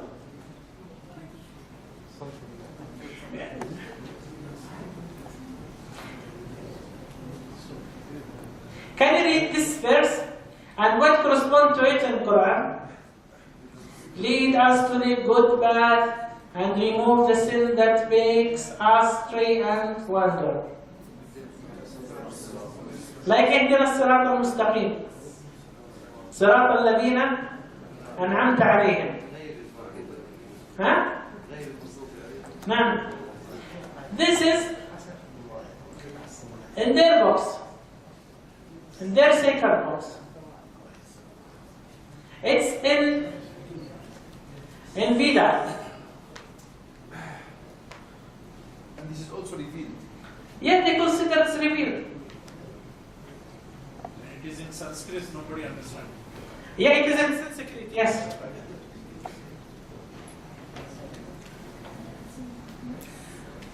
Muhammad sallallahu alaihi wasallam is mentioned in their scriptures, but they did not translate it. They kept it in Sanskrit translation, or in Sanskrit, their original language. And this is exactly like in the Bible, in John chapter 14. In John chapter 14, Jesus said, if I don't go, the counselor will not come. This word counselor, it is translation from Greek. The Greek word Paraclete.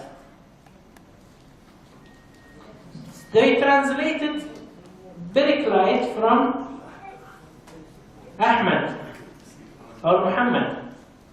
So Jesus in John, in the verse in John chapter 14, he said, if I don't go, Ahmed will not come.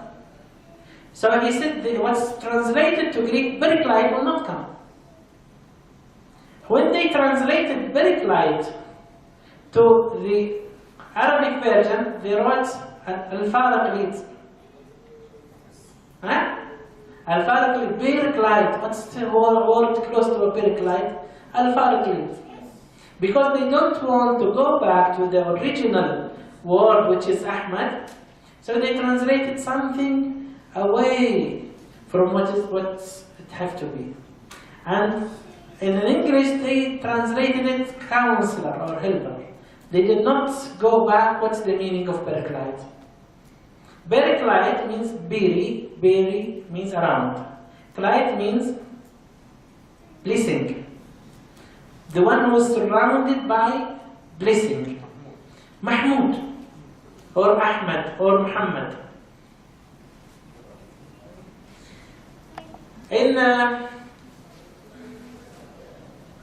In Purana, it's mentioned about Antim Avatara. You know the Avatara? What did you say about Avatar? Avatar is the descendant. Avatar, we accept it is a messenger. So, Antim Avatara means the last messenger. Who is that last messenger? Lord of the world. The last messenger, the Lord of the world, the last messenger from Arabia. Samudra Dut Araban, last messenger from Arabia. This is in Veda. He will ride camel. Is there? Huh? It is, but they changed the words. But this is translated by somebody who was Hindu, and he converted to Islam and he translated these things from Sanskrit. He will have 12 wives. Also in Veda. Who had 12 wives? Muhammad sallallahu alaihi wasallam plus one, which is Maria, 13. Because Maria is considered as concubine. He will be circumcised and bearded. He will not consume pork.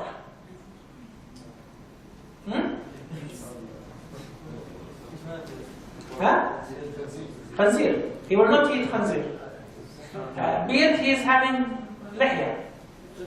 He will travel to the heaven with an unimaginable speed and return to the earth.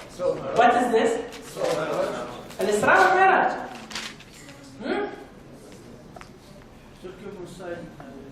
What? Makhtun. Any prophets, these descriptions applicable on him? Only Muhammad sallallahu alaihi wasallam. This is in Sanskrit. It's written like this. His name will be Muhammad, and this is the word Muhammad in Sanskrit.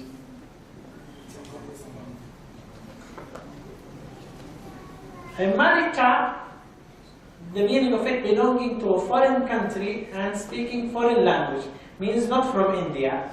America, the spiritual teacher, will appear with his companions. His name will be Muhammad. Even Muhammad. Even the name is mentioned. According to the commandment of Ashwar Paramatma, I shall enforce the strong creed of the meat eaters. Who are the meat eaters? Al-Arab Muslimin. My follower will be man circumcised, keeping beard, announcing call for prayer, ladan, and will be eating all lower form things. أحل لكم طيبات. He will eat all sorts of animals except swine. He will not eat pork. They will not seek purification from the holy shrubs, but will be purified through warfare. They will be known as Musallamans. This is written in Puranas. So even the name, they will be known as Musallamanas. فهو سماكم المسلمين من قبل. He called you Muslims from before. I shall be the originator of this religion of the meat-eating nation.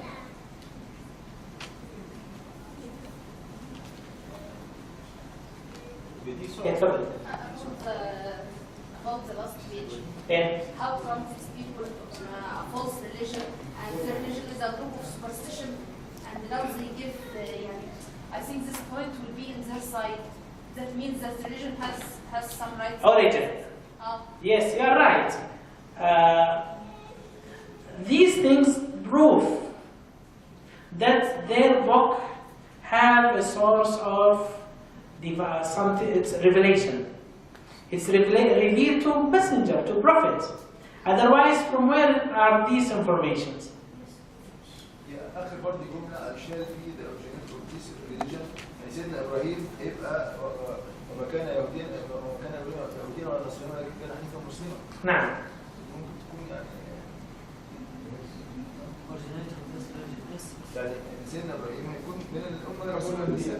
If you read the last ayah in Surah Al-Hajj, هو سماكم المسلمين من قبل وفي هذا يكون الرسول عليكم شهيدا وتكونوا شهداء على الناس.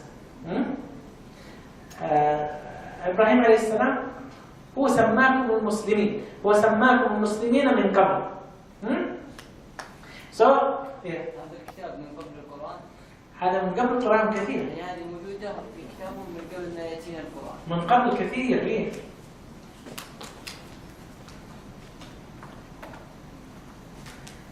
This question from one of the ladies.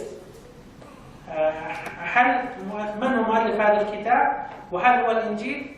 ولكن بلغة الهند. This book, the Veda and the Purans, their ages goes before 2,000 years. It's reaching to 3,000 years. So it is before the Bible, before the Torah, before the Gospels. So these things are revealed to messenger in India. It's not mentioned in our Quran, except if it is the blades of Abraham alayhi salam. The blades of Abraham mentioned in Quran. The last verse in Surah Al-A'la, صحف إبراهيم وموسى. Yeah, it could be this originating from صحف إبراهيم عليه السلام. في حديث إن الله أنزل الناس الأعداد كذا صحيفة منها على شيث كذا. مرة ثانية؟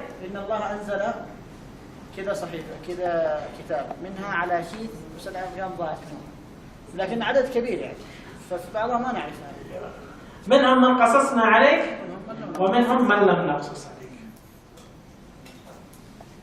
In summary, Hinduism is one of the oldest religious, spiritual and philosophical traditions. It goes back to the history 3,000 years. If we go back to 3,000 years, what's that era? How many years from time of Jesus till now? 2,000 years. Okay, from Solomon alayhi salam till Jesus, how many years? 1,000. 1,000 years. And you know that Solomon, 2,000. From Solomon? Yes. To Jesus, 1,000. So from Solomon till now, 3,000 years. Yes. Huh? Yes. Solomon alayhi salam, you know that he used to go from place to place? Yes. Huh? How he used to go? By wind. By wind? Nah? What's the ayah in Quran about this? وسخرنا له الريح تجري بأمره رخاء حيث أصاب, wherever he wants. So if he wants to go to India, he can go to India very quickly. You know, when he wants to get Al-Arsh or the throne of Balqis, and he asked those who are with him, who can bring it to me? One from Jinn, he said, I can bring it to you before you leave your place. Then the one who had knowledge of the book, he said, I can bring it to you before you blink your eye. How fast? It's very fast. It's not easy for Solomon to go there. So Solomon was a prophet, he was a king, and he ruled all the world that time. So it could be reaching from that time. It could be also from the teaching of Moses, law of Moses, because 3,000 years, Moses before 3,000 years. Moses 3,500 years from now. Because between Moses and Solomon, 500 years. So 3,500 years, the Torah was there. It might reach there either at time of Solomon or before. So it might be derived from the Torah also. Or it might be Suhuf Ibrahim, the blades of Abraham alayhi salam. Yes.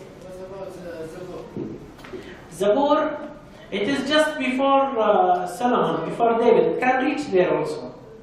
And Zabur mentioned Muhammad sallallahu alaihi wasallam. Zabur mentioned Muhammad in Song of Songs, in the last chapter. Muhammad mentioned by name. Yeah. In chapter 4, in Song of Songs. Purpose of human life in Hinduism is to avoid rebirth again, so to reach to or attain moksha. In Hinduism, there are multiple gods. One or more are worshipped to link to the Paramatma. ما نعبدهم إلا ليقربونا إلى الله زلفى. There are many verses mentioned in Hindu scriptures calling to worship the true God and follow his last prophet Muhammad sallallahu alaihi wasallam. Any question? Yes. Microphone, please.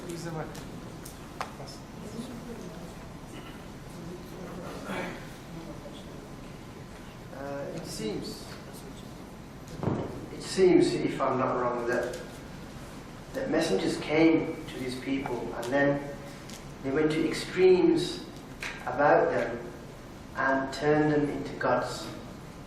This is what it seems like. I don't know if you could shed some light on that. I did not understand. Like you have in obviously the Quran, Sunnah mentioning yes. that we shouldn't go to extremes about the messengers and the prophets, like the Christians and Jews went about. So it seems as if these people originally they had messengers, but they went to extremes about these messengers and prophets up until they turned them into gods. Yes. It seems all prophets which have been sent to human for one message.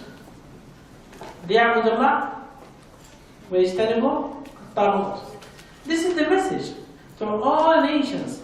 So the prophets, from first prophets, from time of Adam alayhi salam, then Idris, then Nuh alayhi salam, till now, last messenger, Prophet Muhammad sallallahu alaihi wasallam, the message is the same. Is to worship Allah subhanahu wa ta'ala and to avoid the idols.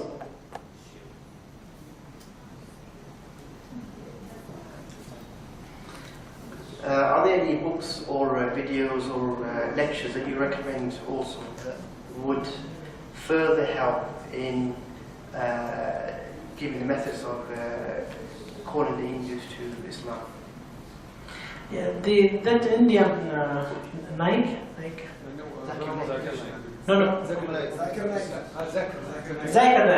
Zakir Naik have a lot of videos, and he talked about Hindu in very nice way, how to convince them about the God. Yeah, he had a lot of videos. Sheikh Ahmed Didat also. Sheikh Ahmed Didat originally Indian. Yeah. And Zakir Naik is just Muhammad Krishna? Or Muhammad Prophet of Islam by Ram Krishna.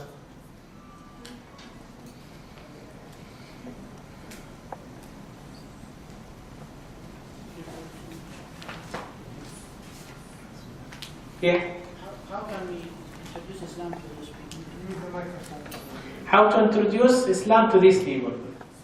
Yeah. Now this is the cake. Huh?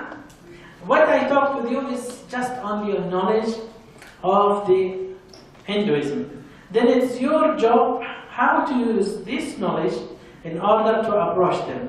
First, you have to put in your mind that Allah subhanahu wa ta'ala said, وَلَا تَسُبُّوا الَّذِينَ يَدْعُونَ مِن دُونِ اللَّهِ فَيَسُبُّوا اللَّهَ عَدْوًا بِغَيْرِ عِلْمٍ. Don't insult or downgrade their gods, otherwise they will insult Allah subhanahu wa ta'ala. This is one principle.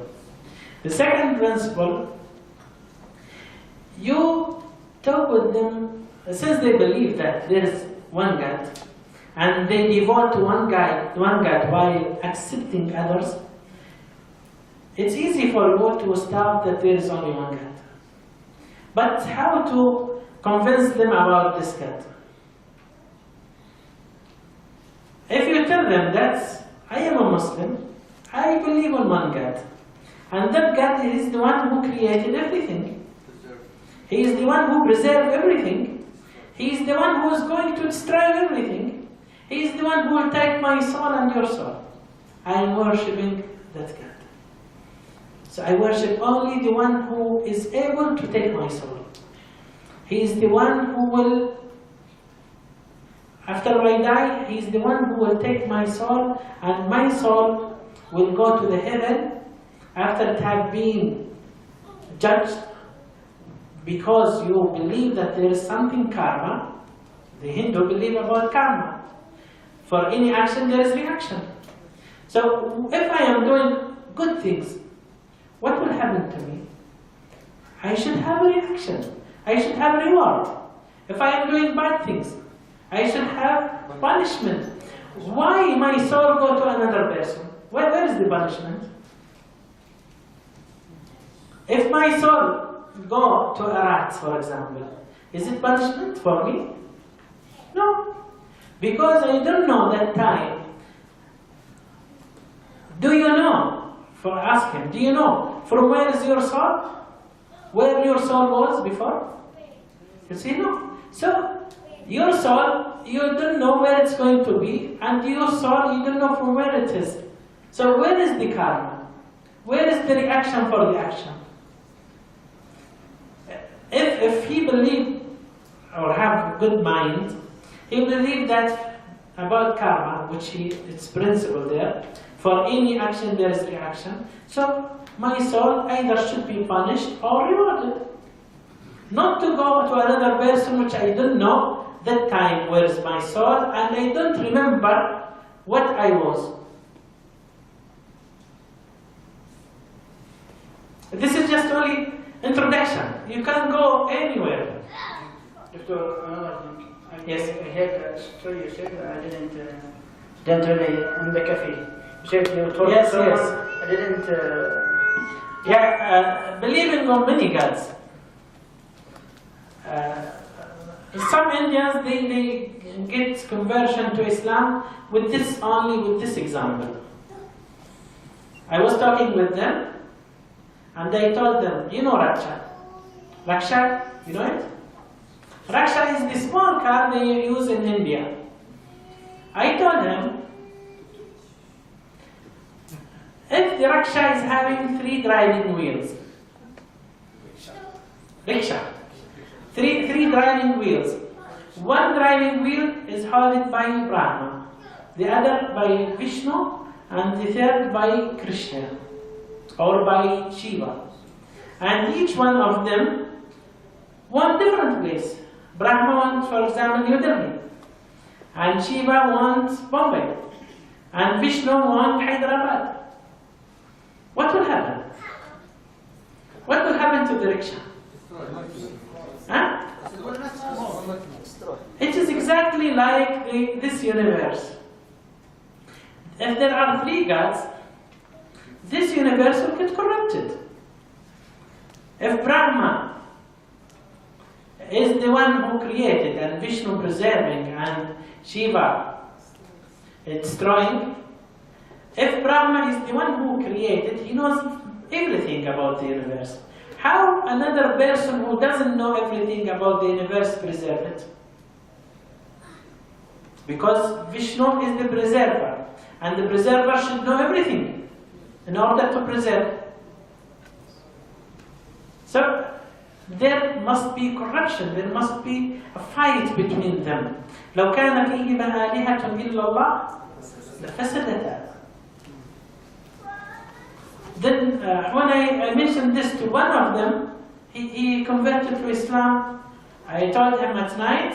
The next morning he came to me. He said, I want to be Muslim.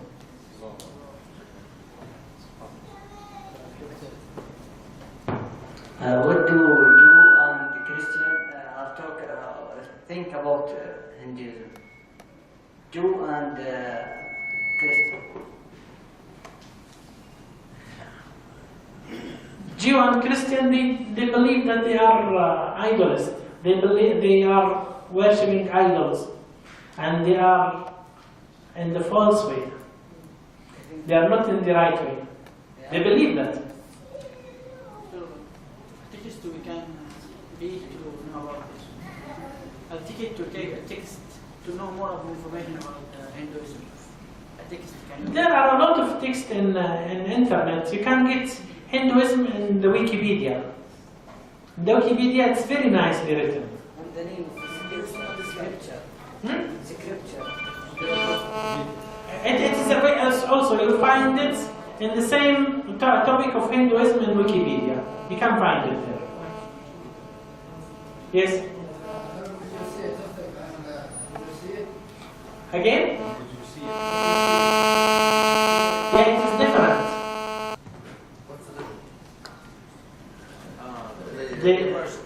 They worship fire, and here they worship many gods.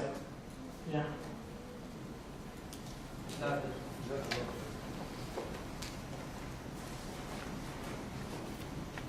More questions?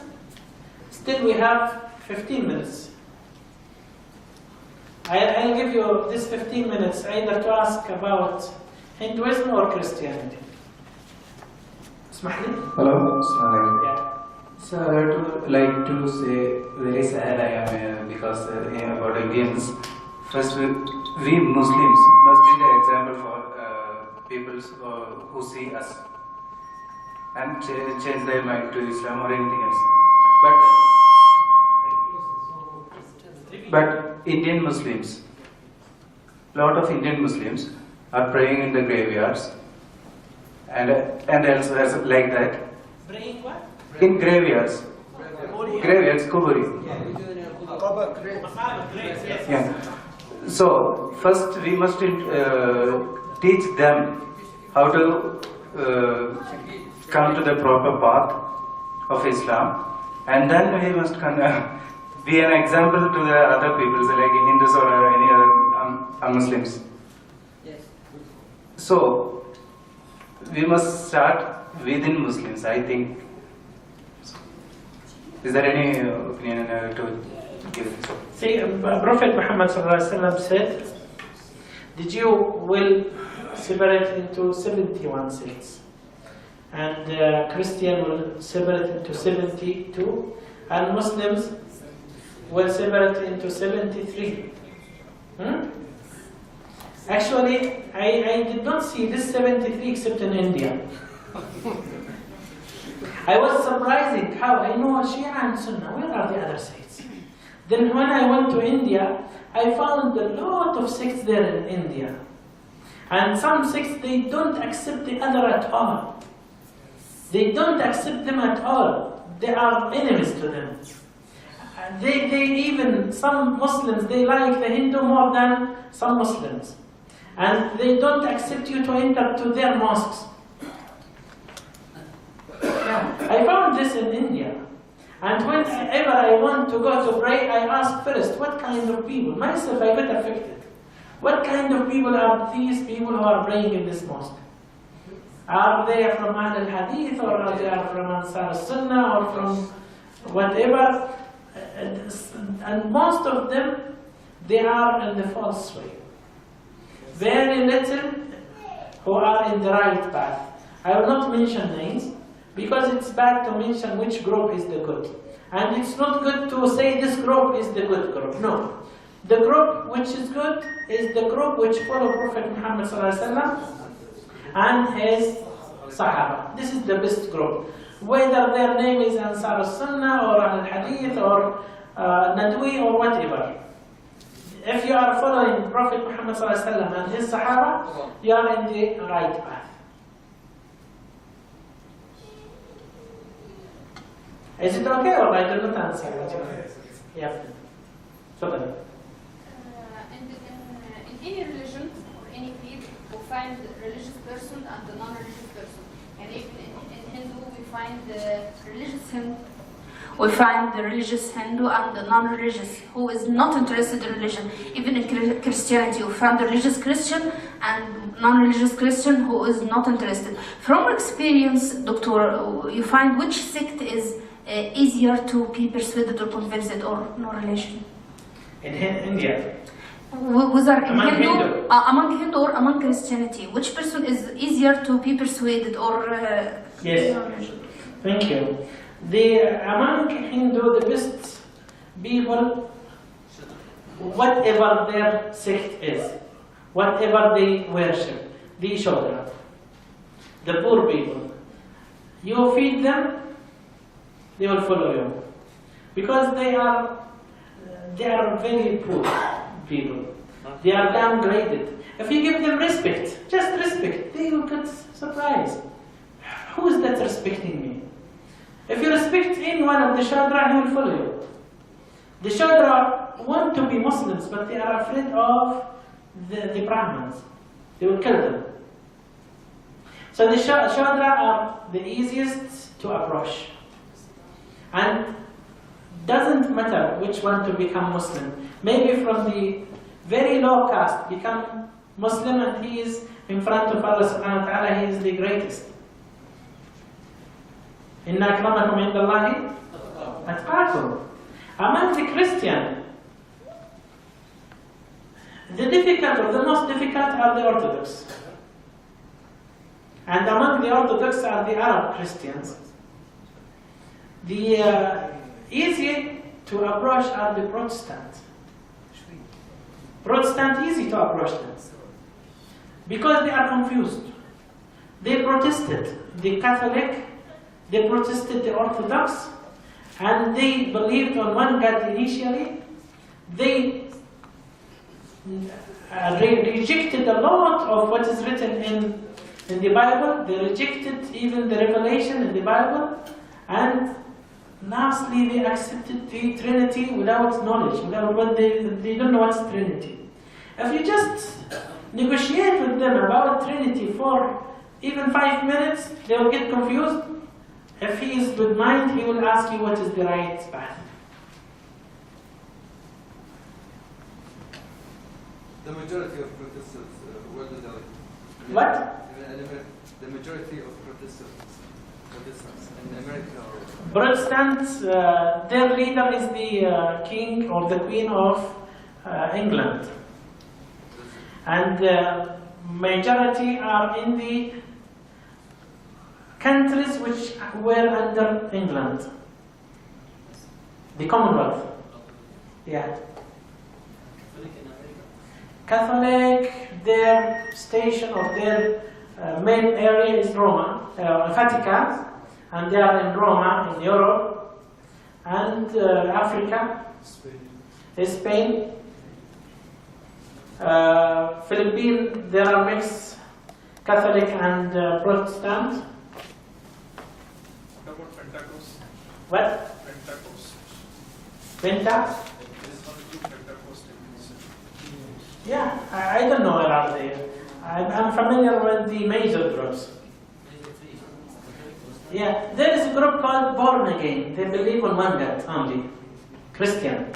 They believe only on one God. But who is that God? Jesus. They are very easy to if they are wise, they're easy to accept Islam. Because if they are believing that Jesus is the God. If you just open for them the Bible and you ask them, read this. If Jesus is the God, why he said, my God, why you forsaken me? Eloi, Eloi, lama sabachthani. This is at the time when they believed, when he was on the cross. He was going home. So which God he's calling means he's not God. So Jesus is not God. So if they are believing on one God and Jesus is not God, then they have to believe on the God of Jesus. Another example, when Mary Magdalene and the other Mary and Salome went to search for Jesus, when they did not find him in the grave, then they found him, and the Mary Magdalene wanted to touch Jesus. He said, don't touch me. Still, I did not go to my God and your God. To my God and your God. Means, he's not the God. Okay. Yes? تفضل. There are two misconceptions. I want you please to explain this for me. And we all here face some questions regarding this. The Islam is the religion of violence, and the Islam, the Prophet Muhammad is the prophet of why he's married of 9 or 12, 11 wives. You said Islam is the religion of violence and irhab, okay. terrorism. There are misconceptions to be explained. Why Islam is the religion of violence, and the other one is why Islam or Muhammad ﷺ married 13.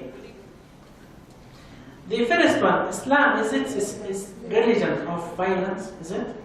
No. If we compare between Quran and the Bible, and see in Quran, the word safe, is what? Sword. How many times mentioned in Quran and how many times mentioned in Bible? It's not mentioned in Quran at all, but mentioned more than 1,000 times in Bible. This is one. The second thing, in Matthew and in John, Jesus said, I did not come for peace. I came to spread the sword. I came to kindle the earth. I came to make separation between the son and father, father and son, mother and daughter, daughter and mother, aunt and whatever you go on. So this is violence. And is it still written in the Bible? It is written, yes. It's still written. Yeah. Also, if you go back to the history of spreading of Islam and the history of spreading of Christianity, the Constantine, when he spread, or he will want to get Europe under his catchment, he spread it by force, by raising the cross and fighting. So he captured all Europe by fight.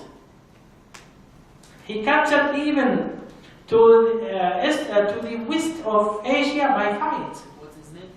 Constantine. Yeah. He destroyed a lot of cities by fight.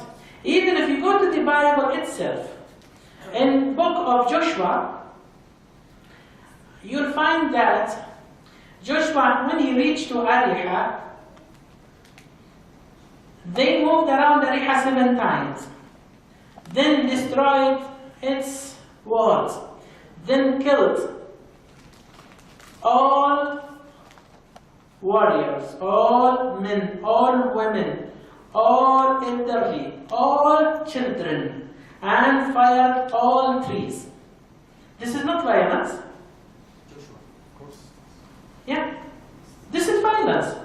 And Muhammad ﷺ, also Abu Bakr next to him, he said, don't kill elderly, don't kill women, don't kill kids, don't cut trees. So this is against. Then if you go to how Islam is spread, it's not spread by fight. It's spread first, ask the people to say, accept La ilaha illallah. If they accept, that's fine.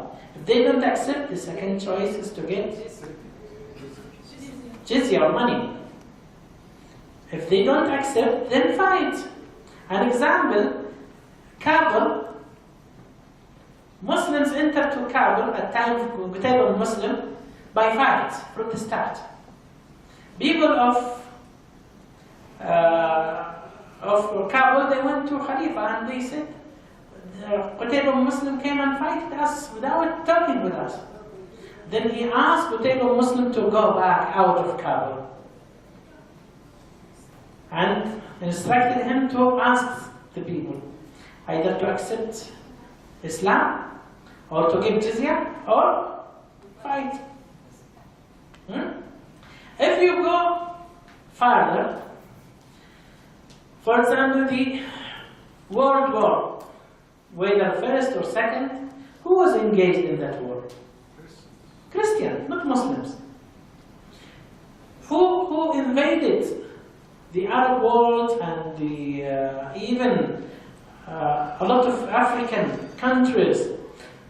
Philippines, for example, invaded by Magellan and Portugal, Portugal and Spain. They invaded, and by just the justification, they want to discover that the earth is round. Actually, no. They went there to capture the resources and to preach. They are usually said, we want to embrace the religion we want. Why Islam came and say that you have to be a believer? Or No. Islam said, or Quran said, لا إكراه في الدين. No compulsion. لا إكراه في الدين. You follow whatever religion you want. Umar ibn Khattab radiallahu anhu, when he entered to Sharif al-Quds, he left the Jew, he left the Christian, and Muslims lived between them. He did not kill them. He did not kick them out. They will say you not have the right to get our money. But who's protecting them? Muslims. It is for protection. Clear? Okay. The other part of the question is why Prophet Muhammad ﷺ married many wives. Muhammad ﷺ, his first wife was Khadija. He married Khadija while he was 25 years. And she was 40. And she was divorced before. She was not virgin. She was divorced twice before him. Huh? Or once widow and once divorced. Or both widow. So what I want to say, she was not virgin. Huh? Then he stayed with her 25 years. The one who wants to marry, should he wait till the age of 50? Or marry in the start of his life? His next wife was Sauda. Sauda bin Zam'a. You know what was her age? More than 60. More than 60. The one who wants satisfaction, should he marry a lady with 60? Huh? No. Third wife was Aisha. And Aisha is the only virgin one, the only young one. And he got married her because her father is Abu Bakr Siddiq, and the most loved person to Prophet Muhammad ﷺ. And this marriage will make them more close. And even when he married Aisha, he did not be in touch with her for many years, till they migrated to Medina. Then the remaining wives, all of them were widows. All of them. And all of them were, because her husband died in an important mission, she is related to somebody who is very close to Prophet Muhammad ﷺ, and he wants to raise him in front of you. There are two ladies which you need to talk more about them. One of them is Safiya, and the other one is Maria. Hafsa, because she is daughter of Umar. Safiya bint Huyay ibn Akhtab, daughter of Huyay ibn Akhtab. This is political. And he got married with her while they were coming back from Khaybar. To have power, for example. He married her for two reasons. One reason because he killed her father. And she's a Muslim. And she loved Prophet Muhammad ﷺ too much. If Muhammad ﷺ married her, she will forget her father. The second thing, she is initially Jew. And Muhammad ﷺ wants to show the Jew that it's accepted in our religion to marry somebody who is Jew. Maryam al-Qibtiyya. But she became Muslim. She was Jew before, but she became Muslim. She became Muslim. She became Muslim actually from the first day of Hijrah. First day of Hijrah to Medina, she became Muslim.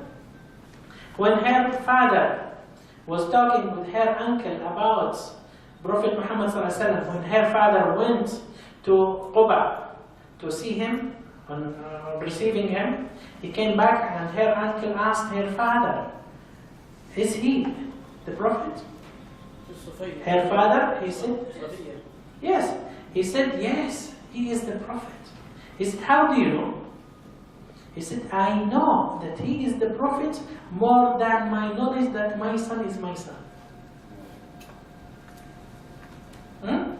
From that time she became Muslim. Because she was listening to them. Maryam al-Qibtiyya, she was a concubine. She was not a wife. She was a concubine. Prophet Muhammad ﷺ is allowed to have contact with her and his concubine.